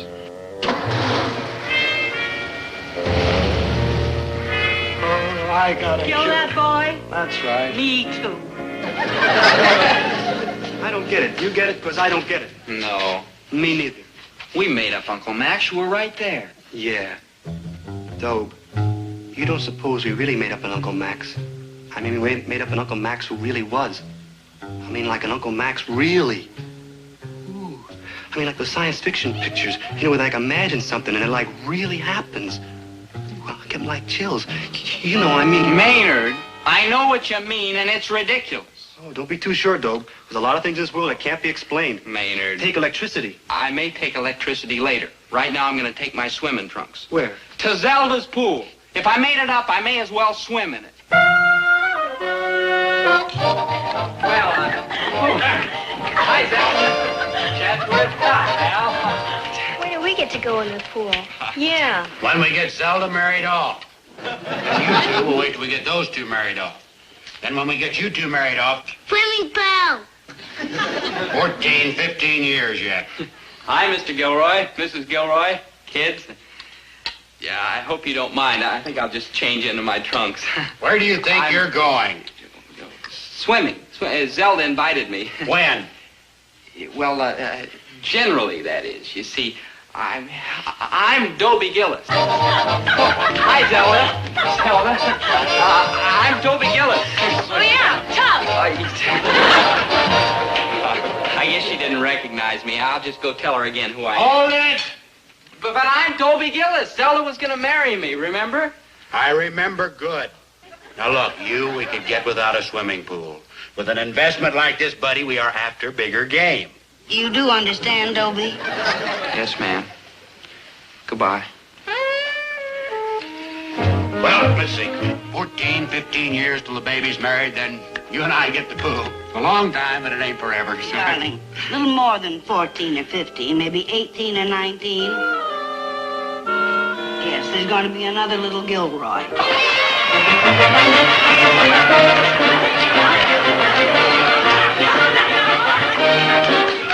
I wonder if I'm too old to join the French Foreign Legion.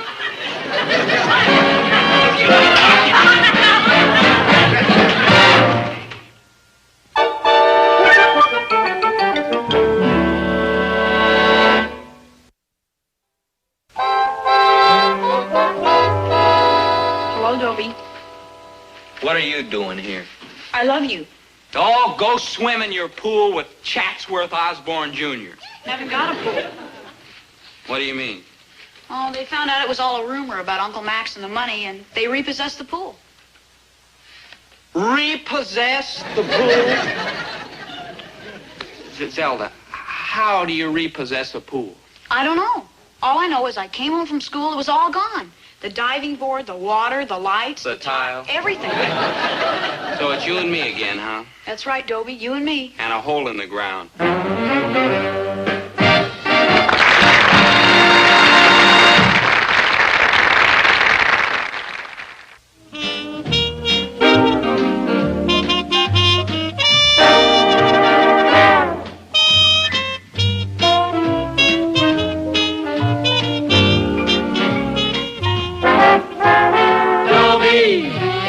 Once a gal was dreamy, Dobie. Once a gal was creamy, Dobie. Once a gal to call his own. Is she blonde? Is she tall? Is she dark? Is she small? Is she any kind of dream one at all?